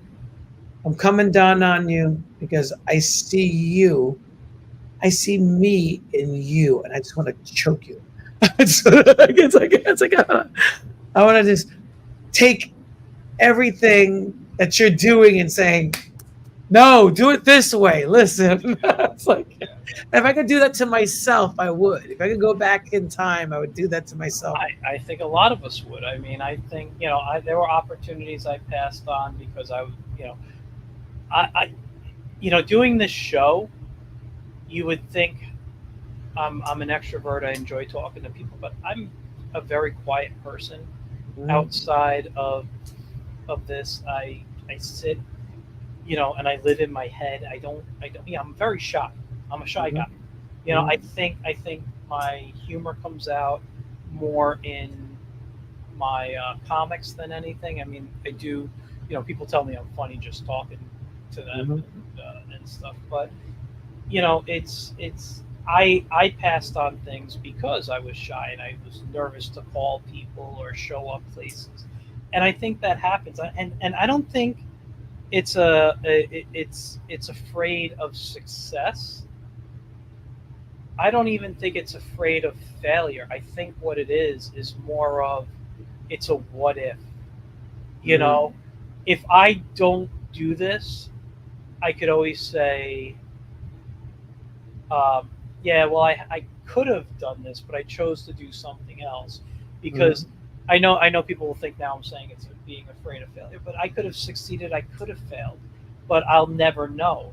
So it lives in my head as a what if, and now I could play out that fantasy of, well, what if I did succeed? What if I did? And I could tell people I had the opportunity, to do this, and I think that is more, at least for me, what it is. I don't think I've ever been afraid because, I have a very entrepreneurial spirit. I had my own freelance company for years. I've made comics. I've tried to build animated webisodes, and I've done things, and it wasn't that and some never got done, some got completed. Um, but for me, it was never afraid of succeeding or failing. I'm happy to give something a shot, but it's living in the world of what if. I think, and I think that bothers me more than anything. I think some people embrace that and be like, "Oh, well, I could have done this, but I chose not to," you know. Mm-hmm. Whereas, I think if I don't complete something and I live in that world of what if, where I don't try to take a chance, Mm-hmm. that's where I'm going to have issues with myself. Mm-hmm. For me, I'm gonna be beating myself up, and I'm the type of person where it's like I'm not gonna just think about it for a week. It's gonna be in my head for like 6 months, and then it disappears. And then someone says a word that triggers it, and crap, now it's back in me for another 6 months. It's Yeah, it's really some. I don't know. For me, I guess because I grew up very religious, like extremely. I grew up in a religious cult, so I think that having that sense of not being worthy, like Bill, like not Bill and Ted, like Wayne's World, we're not worthy, we're not worthy. It's like really have that.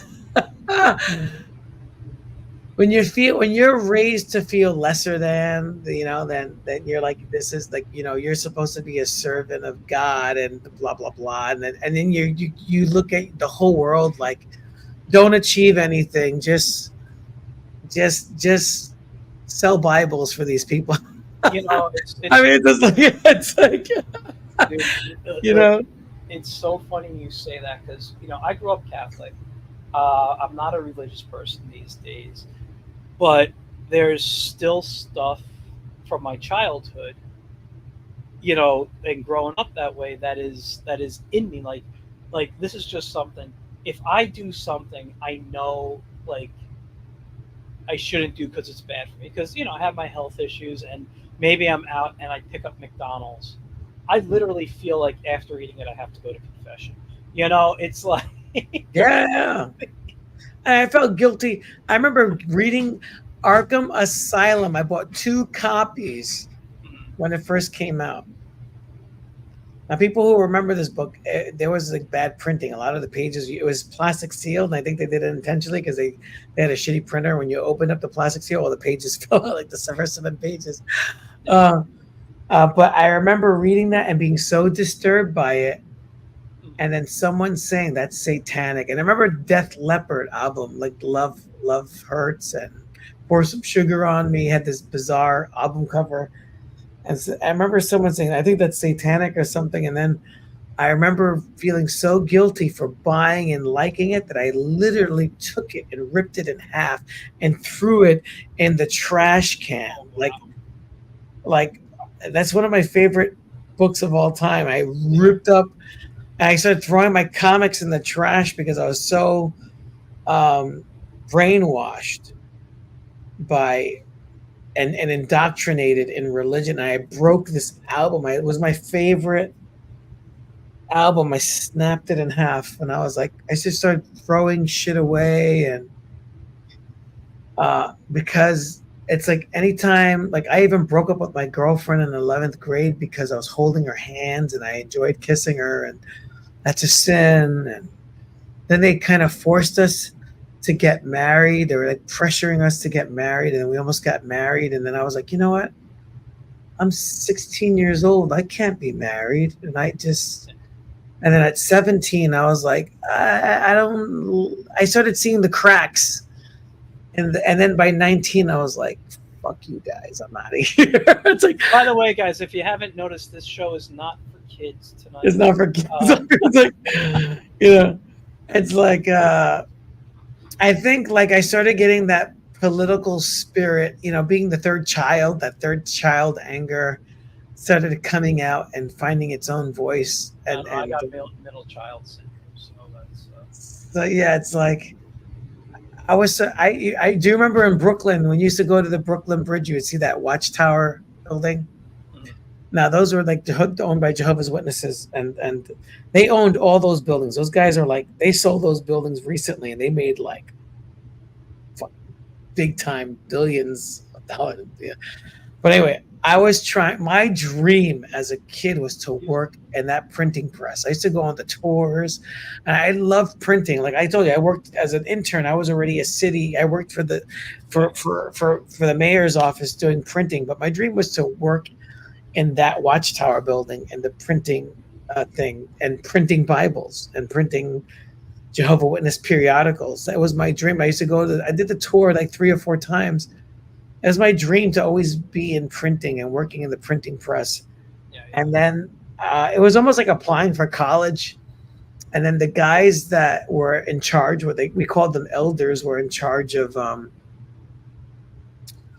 the chapters, right? You know, the congregations. Yeah. They lied to me and told me that that I was rejected. So I was like, okay, I got rejected, whatever, no big deal. I kept it going, you know. But then one guy was so stupid, he actually told the truth and said that he never submitted the application because they didn't think that I was worthy enough to represent their chapter. Wow. Now, out of 112 people, there was probably less than 20 young people there. It's mostly old folks dying, gambling their way to heaven. I mean, they don't believe in heaven, but, you know, like, but gambling their way to, like, you know. So it was mostly for old people. And I was one of the few young people that really, like, I didn't really have a full-time job or anything. I really, like, I'd wake up at 5 o'clock in the morning. I'd be selling Bibles at 6 a.m., sometimes in the dark, standing on the streets. The only people that were out were drug dealers and drug addicts in the Bronx selling Watchtowers and Awake magazines. And I really, like, that's what they called like a pioneer. Like you literally were donating your time. I was working for them more than working on my career, or even this before I got into college. And in the early 90s. And when they told me they didn't submit the application, like they just totally lied to me. And there's like a body of elders. There's like 5 major guys. And when one guy said that, and I asked the other ones, and they're like, yeah, we didn't submit it because I wanted to be like, you had to become like what they call a Bethelite, like a missionary type of deal, right? They didn't think I was worthy to be a missionary because I talked back too much. I questioned their organization too much. I was too smart for them, basically. And they didn't want smart people who have questions. I was loyal, but I was very loyal, but I was too smart. They don't want the smart guy going in there and giving them a bad name. The guy that questions everything and kind of forces change. And then when I heard that, I was like, oh, I'm done. I quit. And they are like so narcissistic that they actually lied and announced to the congregation that I was that I basically left because I sinned or whatever it was. I wasn't there, but I heard hearsay where people told me, hey, what did you do, man? They said that you sinned and you got kicked out and all this other stuff. And I was like, what? And I was like, they never submitted my applications. I was like, screw you. I'm done. I quit. So they couldn't even admit that their lie set me on the path of rage. And I was like, I like sacrificed all this time. I wasn't getting paid. I'm selling Bibles. I'm knocking on people's doors, you know, spending like years. Like I graduated at 17 and I didn't go to college right away because I was trying to be this Bethelite guy going into working in Brooklyn in this printing press factory. So I sacrificed 2 years of my life trying to get into this organization, and they just led me like, they were like kind of like dangling the carrot. Yeah. When I realized that, I was like, oh, you guys it's over. Well, like, you gotta follow your path that way, you know. It's yeah. And then I got excommunicated. So everyone in my community stopped talking to me because they thought I did something really bad. So Ray, I'm gonna say you've had a very interesting life. Yeah. So I was like the Scarlet Letter based on false premises. But yeah, I mean, listen. Yeah. I mean, let's just sidetrack for a bit because I'm gonna want to end soon. We're at the 1 hour and 40 minute mark, and I'll be honest, I'm exhausted. I didn't really sleep much last night. Or I should say this morning, because I've been working Sorry, I went on too many tangents. 3 and 4 hours. Yeah, but you, Ray, man, your stories, I freaking love them. You know, sometimes I'll be honest. Some days I can't tell some of the stuff you tell me is true or not, but I love every story you tell, and I believe you. I do believe that this is everything going on. But sometimes it's just like, wow, such coincidences, man, and, and it's like, It's crazy. how does Yeah. this happen to one person? You know, Right, right. but And dude, you know, Danny Fingeroth told me, forget everything. Forget about Bronx Heroes. Forget about World of Heroes. That's the comic you should be writing. Write your life story. And I was like, yeah. it's too close to the vest. It's like, Listen, I wrote a story after I broke up with my ex fiance, um, and there was, I won't go into the story because it's very personal, but when I wrote the comic, and it was probably going to be about a 40, 50 page comic. I don't remember. I have it somewhere on one of my USB drives. Um, the reason I didn't draw it is because by the time I was done writing, all the anger, everything I had was gone. It was so therapeutic just to write the story that I had no interest in drawing it anymore. And but I think about, because I have the health issues that I have, I sometimes think about doing an autobiographical comic. I don't want to say sometimes. I think about it almost daily. I'm like, how would I tell my story? Because I grew up, trying to be a regular kid, but I couldn't play sports because I had health issues, so very limited on sports. Um, and like, so a lot of the normal stuff, like, I don't drink. I've never drank, really. I mean, I've had a sip of beer or something here and there in my life. I've probably, if I could say 3 times, I've had some kind of alcohol in me, and it was just like a sip of things, and I didn't like it. But that's also because I grew up and I saw stuff in hospitals and people, how they were in the hospital with certain conditions because of things like drugs and alcohol. So I never did that stuff. So, like, you'll notice I you're don't write, smart. but I don't write stories about people who are drunk. I don't write jokes about, getting high, because even though I have friends who do it and I've been around my friends who have done it, I don't have those personal experiences that I could really think I could write believably what it's like to be drunk, you know? Um, so my stuff, it's also, I think, another reason why I lean um, towards kid friendly or just family friendly stories, is because that's what got me through a hospital stay, or not being able to do stuff. Like you were mentioning how film was a big influence for you. For me, it's animation. Even though I read comics, I newspaper strips, comic books, whatever it was, my goal was to be an animator. That's it. That's all I ever wanted to do. Was I wanted to animate. Outside, I'm sorry. I also wanted to be a syndicated cartoonist.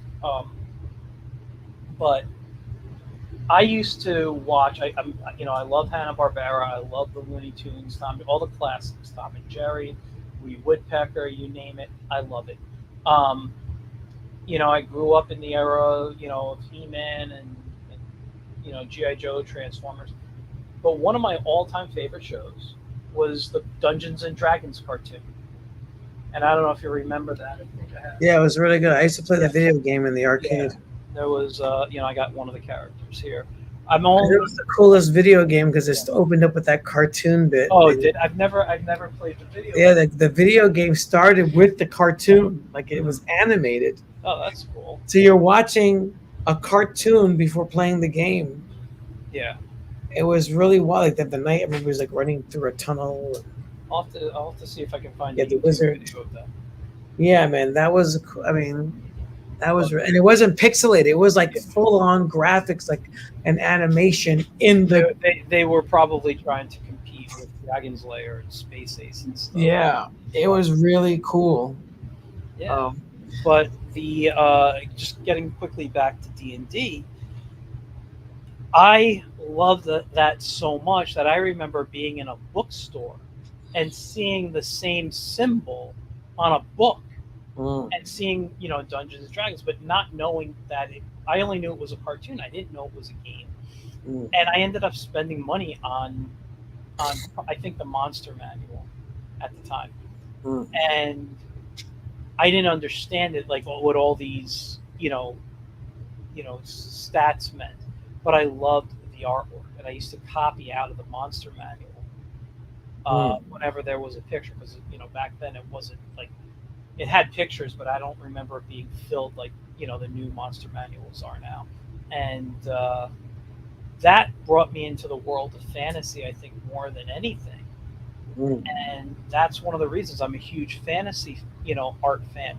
And that's why, I look at things and I see Ken Kelly and I see Frazetta, and I there's a bunch of others like make the list too, but like that stuff, even though I don't draw it as much, influences me more than a lot of other type of art. But it came from animation, and then because I love animation, I grew up loving Hanna-Barbera, and I grew up, I watched everything: the Smurfs, the Snorks, Goltar and the Golden Lance, Ninja Turtles, whatever the hell it was, even though they weren't Hanna-Barbera. But I watched. We are the TV generation. Yeah, I mean, but that was my thing. Saturday morning was the greatest day for me.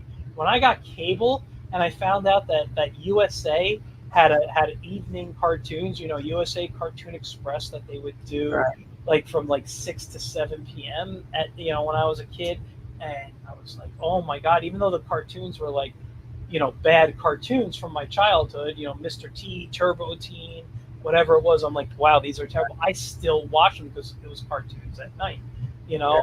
And you remember like American Bandstand would come out after the cartoons were done, or like Soul Train, depending on what channel you're watching. Soul Train was on Channel 11.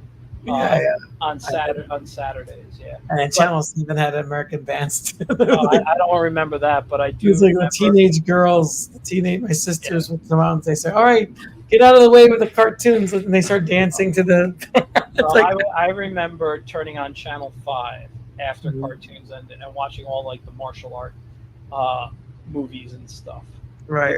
Where it's really bad dub stuff, where they, used to make fun of the mouth still moving after the lines were still said. It was like I loved all those type of things. And you mentioned Flash Gordon and Zorro before. That's CBS that had those, right? I believe so. Yeah, it was CBS. But yeah, that was. But that cartoon, that was a film. Like I saw stuff in the newspaper strips, but everything I started to learn. It's where I first learned about superheroes was on cartoons. Watching Super Friends, Spider-Man. Whatever it was, but yeah, for me, when I look at things, I go back to animation. But if I look at the stuff that I watched, the ones that really stand out to me have always been more, I mean, it's either fantasy or sci-fi, but it's usually this fantasy stuff that stick out. The Herculoids, when they reran that, which was Jack Kirby, right? He did those. Alex Toth. Thundar the Barbarian and all that stuff. Well, Alex Toth did those. Thundar the Barbarian was Jack Kirby, I believe. Right. And Kirby did some other stuff too. But when you're looking at the classic Hanna-Barbera superheroes, Space Ghost, Mightor, Birdman, the Hercules, that's all Alex Toth. He did Johnny Quest, I believe, too. I think. Yeah. I find it funny that He-Man's so popular, but Thundar the Barbarian was basically He-Man. Even though the story goes that it was Conan figures for the movie, and then they had to switch it out. That was I see a huge Thundar the Barbarian thing in He-Man, and also Dr. Destiny and Justice League. I was just thinking about this the other day. Like Dr. Destiny and Justice League was actually Skeletor. If you look at Skeletor, he's basically Dr. Destiny from Justice League. Same. Yeah. He's just not muscular, but he had the skull face, the hood. Yeah. Exactly. Well, I will say Thundar came out, I believe, in '79. Right. So yes. Came out in '83. So both are highly influenced by Star Wars, but Thundar is Star Wars. That's all it is. basically. He's got his lightsaber, his sun's sword, which is the lightsaber. It's like Commandy as an adult. Yeah, exactly. It's a good. But there was a show in between, and I believe it was in '81. It came out by Filmation, and it was called Black Star. I remember that. And and the main reason Filmation got He-Man is because they did a similar show earlier called Black Star, and it was about an astronaut who goes through a black hole, ends up on the planet Sagar, and instead of meeting hobbits, because Lord of the Rings was out already, they couldn't call it that. They couldn't call them hobbits. They were called Trobbits, so they're technically tree hobbits. They live in trees, and they were a little side note I learned from watching one of the documentaries on it. They were supposed to be blue, but the Smurfs were coming out, so they didn't change. So they became more of like a darker pink or something. But yeah, to me. I think Black Star has some of the best concepts, not episodes. Very few episodes I can still watch today and be like, wow, this is terrible. Yeah. Well, it's funny. Like I remember that Gary Cohn. We worked on that. We worked on the Nemesis together, Daughter of Night, and then he was saying that Princess of Gem World, what's her name? Amethyst was supposed to be a cartoon with a toy line. I get totally. They kept. It was already in production. They had like models made and all this stuff, and it was supposed to be a big deal. And then I think they did a toy fair or something like that, or so it got leaked somehow. And then you had She-Ra, Princess of Power, come out with it was basically Amethyst. It's like, that I wasn't familiar. I mean, I know She-Ra, but I didn't realize. I never put the two together in a connection. Yeah. I have over somewhere. I do have the right there, the DC. Yeah, because you got Amethyst, Princess of Gemworld, and then you have She-Ra, Princess of Power. But she had the Crystal Palace, I think it was called, right? Yeah. There's some parallels to that. Yeah, I don't know. I don't remember She-Ra. I watched it as a kid. Yeah, because it was part of like right after He-Man and and apparently, according to the Toys That Made Us documentary, they said that She-Ra killed He-Man because guys were like, "What the?" That was, I guess, what we would call pre-woke today, right? I don't know. You know what? I got to be honest. I don't remember She-Ra cartoons that well. I remember bits and pieces. I used to watch them. I liked them. I liked him. He was a cool villain. Listen, I remember not having an issue with the show. Oh no, I liked the show, but it was very different. Yeah, but I used to watch everything. Like I used to watch Gem. Yeah. You know what? I was just going to bring that up. That show I had an issue with, and I'll tell you why. Even as a kid, this bothered me. Now they were going for the dual identity. The Clark Kent Superman thing. They were going for it was her boyfriend, Rico or something. I think his name was. Right. And he was supposed to be the Lois Lane, like, oh, I love Jerica, I love Jem. But like Jem I felt like, because my sister was a big Jem fan. Yeah. And so it was one of those things where, I was in the room, it was on, I'd watch an episode. And she's a punk rock Barbie, Yeah. And I was like, oh my God, you are, as Jem, are screwing with Rico's mind, making him confused and stuff. Lois was never confused. It was never, do I like Clark or Superman? No, Clark's a friend and he's a dork. Right. I want Superman. She wasn't fighting over Jimmy and him, Yeah, so Rico, although the cartoon in the 90s made her like that, between Lex Luthor and him and Clark Kent, and then not Lex Luthor. The cartoon was Bruce Wayne versus Clark Kent, and then the TV show Lois and Clark was like she was dating Lex Luthor, and then there's always been since was that the Byrne era that like they brought in the Lex Luthor dating idea. I kind of remember that 80s, like even the Ruby Spears Superman cartoon. I believe she had a date with Lex in one of them. Yeah. So and then they switched it to Supergirl in the 90s, where she falls in love with Lex Luthor. Yeah, but that wasn't the real Lex. It was the real Lex Luthor, but he had his brain transplanted in a clone because he died of cancer. That's what it was. It was a. So he was the son of Lex Luthor, but he wasn't really the son. It was really Lex Luthor in a new body pretending to be his son. It's been a while since I read that one, but yeah. Yeah. And then she became like his muscle, and then fighting, and then they made her evil. They turned her evil for a while. So. Yeah, you know what? I read comics for a very long time. I still do. I read comics like daily. But yeah, I the remember old stuff, my mind is just shot. There has been so much that I read that I can't tell you, like even big storylines. The only one I really truly remember a lot, and I know you knock it a bit, but it's Final Crisis. I really enjoyed the storyline of Final Crisis because. Well, in retrospect, that's much better than Identity Crisis or whatever it was called. Not Final. I'm sorry, 0 Hour. Zero Hour, yeah. Because I really enjoyed the idea. That was when Hal Jordan, Green Lantern. That's when he had all the rings. He went nuts, and he was trying to remake the universe. Green Arrow, yeah.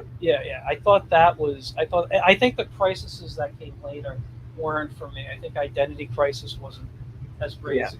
Nice art, but Identity Crisis was like a ripoff of Watchmen. They kept ripping off Watchmen over and over again.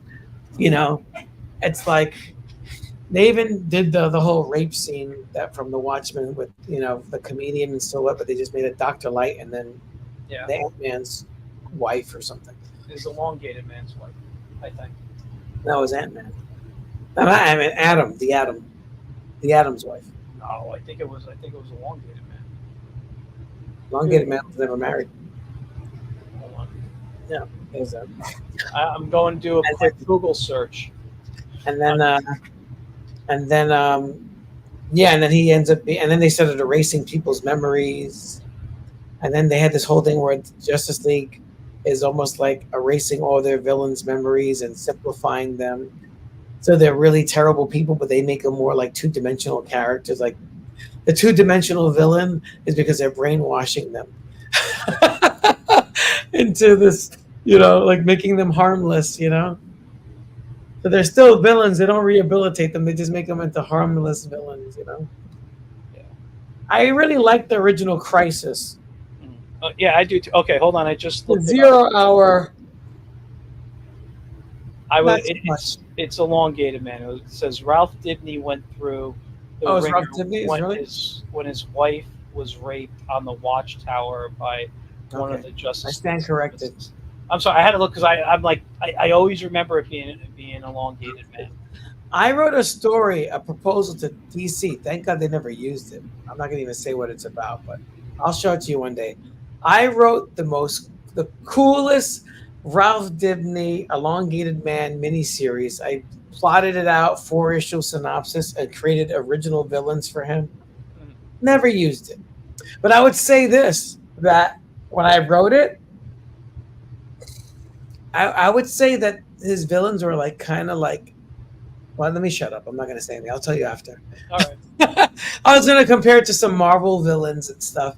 It's okay. I would say that came out after. Yeah. But like in the 80s, I used to write so many submissions and never get responses, and then you see them show up in the comic books. Yeah. And then people I knew that worked in the industry when I was in college, and even interns, they just steal your ideas. Like even my old roommate that, like he lived here in this house and he lived with me in the Bronx for a short time. Yeah. He just literally like robbed me of a lot of stuff that became huge hits in the comic books that are still popular today. I mean, look at Red Hulk to be in a movie, right? It's like massive. Yeah. It's gonna be played by Harrison Ford. Right. It's like they were telling, like he was like, well, you're not going to get credit for it. It's a ghostwriter credit, and they're not going to really go for it. At one point he told me this, that they were thinking about making the Hulk a black guy, that Bruce Banner would turn into a black man when he gets angry. I'm like, that is the stupidest thing I ever heard of. But that was actually in conversations. I'm sure it was. You know, I'm like, that is the dumb. And they did something like that in the Ultimates. Mhm. was like, I was like, you're so stupid. That's stupid. Yeah, You know, I don't remember. God, yeah, I forgot what I was going to say. I just had a little mind fart. the logic of when you get angry, you turn red. You don't turn green. If you're envious, you're green. You don't turn red. You get red with anger, right? So that was the whole logic. And actually, the Red Hulk came out of a parody character, which was an Archie character called Jack O'Shite that I had in my God, the Second Coming book. Mhm. And in the sequel, he gets so drunk. He was like an angry Irish guy. And he turned into the Red Hulk. That was how it started. Yeah, yeah, And yeah. then a few years later, I was like, oh, I actually did a story. I got the storyboards Mhm. um, of when he becomes a Red Hulk. Because I remember I was reading, it was right before, I framed it right before Planet Hulk. When they started doing Planet Hulk, which was basically a rewrite of the What If Hulk was a Barbarian. Yeah, yeah. That's what I remember. That's when I sat down. I was like, "Oh, I got this Jack O'Shite idea," and I was doing all these Red Hulks all the time in my studio. And I was like, "Let me write a story about Bruce Banner becoming the Red Hulk," you know. And I wrote this whole story and showed it to him. And he was already working for Marvel, and he did stuff for DC too, working with editors and stuff as a ghost artist. It's like a concept artist. He basically got. He wasn't just a finisher and stuff. He was working with editors in DC and Marvel, literally giving them ideas and story treatments, and they were publishing them. So it was like, it was not just like, he was literally like I mean, I saw stuff that came out from David Finch. Like when David Finch was working on the X-Men, the Angel, that stuff started in my studio. He was drawing the Angel and all this stuff, and literally, I remember looking at a previews, and they had the Angel on there. I was like, "That's Michael's stuff." Like the guy that lived with me, and I went to him. I Yeah, said, not "Dude, me. Not me, guys. not you, not you." And I showed it to him, and he was like upset. And then they actually stole. He pitched the story to Marvel. They didn't publish it, but it became a TV show, and it was a big deal. The show, and it became a series of novels too. And he was an editor at Marvel for a short time, and he had his name on all these novels. Like he didn't succeed Interesting. at. Yeah, yeah. Yeah, he sued, and he actually got money back for that. But you think that after being screwed by Marvel, like he just let it, he sued them and won money and stuff for this project idea. I forgot the name of it. It was It's like these okay. angels fighting with their halos. Um, and the reason why the show wasn't a success, the show was successful, but the reason why they stopped it is because he sued them, and Yeah. they pulled the show because of the lawsuit. Um, I forgot the name of it, but it was like an angel versus demons thing. And I remember him doing that stuff. Like, and even he was working with the guy who did Fathom Okay. when he was doing Supergirl. The Supergirl in a black and silver suit with the black costume with the silver S, and they turned her. That was in my studio. That was all drawn because he was living with me. He drew it in my studio. You know, so and I remember every time I go to comic store, I was like, dude, this is. And he was like, oh yeah. He said, I can't talk about it, but he was cranking out stuff. There was stuff that he drew from Jim Lee that Jim Lee later posted. Like, and I didn't believe him, because you're like, but he drew this picture one time. It was a really cool picture of Superman holding this thing. And then I saw it on when Jim Lee started doing Superman a few years later. It was the same fucking drawing, and it became T-shirts and everything. And I showed him the T-shirts of it, and he got really depressed and really upset because he didn't get paid for that. Yeah. And I was just like, and that's when he was living here. I was like, dude, did you really do that, or did you just trace Jim Lee? Because I would see when Jim Lee came out with that thick book, that hardcover book, there was a lot of stuff in there that I saw in my studio, Well, and that was never published. okay. DC never published this stuff, but he drew it because he ghosted Jim Lee too. He ghosted for Fathom. He ghosted for David Finch. you know, as far as I know, he's still working for Well, Marvel. here's the thing, Ray. First of all, we're going to wrap up in a second, but Yeah. you know, just because this is the podcast here, and I don't know, and you're not a liar, but what I gotta say is I don't know about this Yeah, situation, and yeah. I can't keep the show promoting it just because No, I I'm don't. just saying that there's a lot of No, no, ghost no, no. artists. Oh, no. I don't believe. I know there's ghost artists out there. Yeah. I'm just saying I don't want any issues with the show. Ah, People coming after me, so I got to stop the conversation on that. right. But no, I'm not saying. I'm not saying. But that's the reality.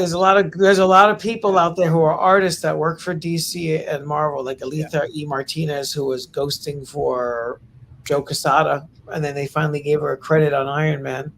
Yeah. And she worked on Daredevil with that whole Kevin Smith thing, and Joe Quesada's name is all over it. She's not even mentioned. So remember Melvin Yolagin? He was a ghost artist for him too on that Image book of the firefighter book. I don't remember, but it was a firefighter superhero for I think Image or Top Cow, one of those books. He was, he did all the backgrounds and stuff for that, but he was ghost artist for him too. So a lot of ghost artists. There's like literally hundreds of people who are ghost artists. Oh, Who absolutely. get credit for the name on the book is not. I don't even understand that. If your name is on the book, why aren't you drawing the book? No, it's I don't know. They got everyone else doing backgrounds and all this other stuff. There's ghost writers, there's ghost artists, there's a lot of stuff out there. Yeah. And people make money doing that. And if that is what they're doing, that's awesome. I mean, think of it. I look at it as being part of the animation industry in a way where you have to imitate styles. You could be working on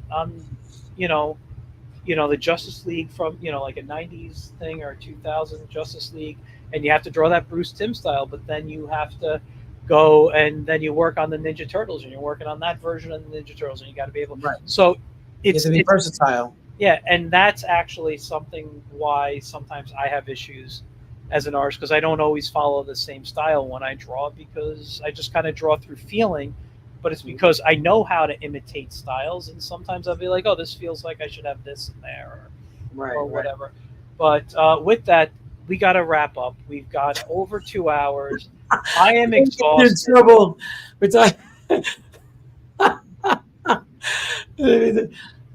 Sorry, I didn't mean to get you in trouble with your show. No, you're not going to get me in trouble. I just want to be careful. This guy says I had some changes now. Oh, Dylan was talking about. I didn't get a chance to talk about it, but he does.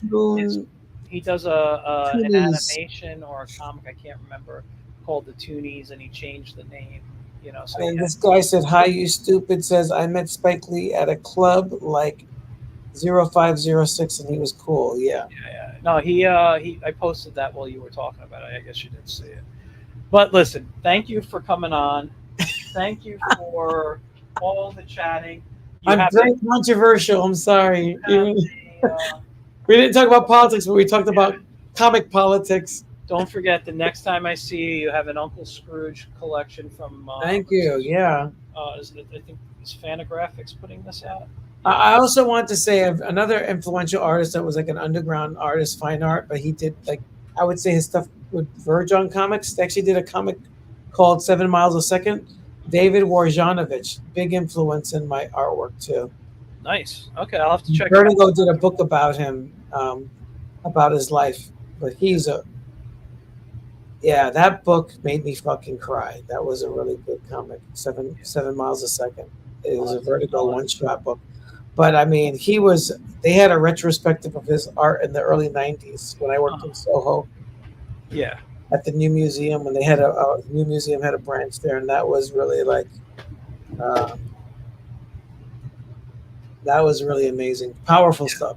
New York artists, are really, I think living in New York City really is what influenced me to be an artist and be creative is being in a creative city. Exactly. Yeah. We're lucky. Listen, I always say I want to move out of New York, but excuse me. It's like being in a bad relationship, you know. It's being so close to the city. Yeah. Not that I go often, but it is it is such a great place to. It is. I call the Bronx my bad girlfriend. You know that it's like you love her but you hate her at the same time. It's like that's the Bronx. Yep. It's like All right, guys. So with that, don't forget boldventurepress.com on Amazon or on Amazon, The Whimsical Wiz. I will see you guys next week with another guest. Thank you guys for thanks for having me on. And anytime. We can't go 2 hours and 10 minutes again. Though. All right. Yeah. Hour and a half. Tolerating me. Hour and a half. All right, guys. You guys have a great rest of your week or whenever you're watching. I appreciate the views. Don't forget to like and subscribe. And I'll see you guys soon. Stay Bronx strong.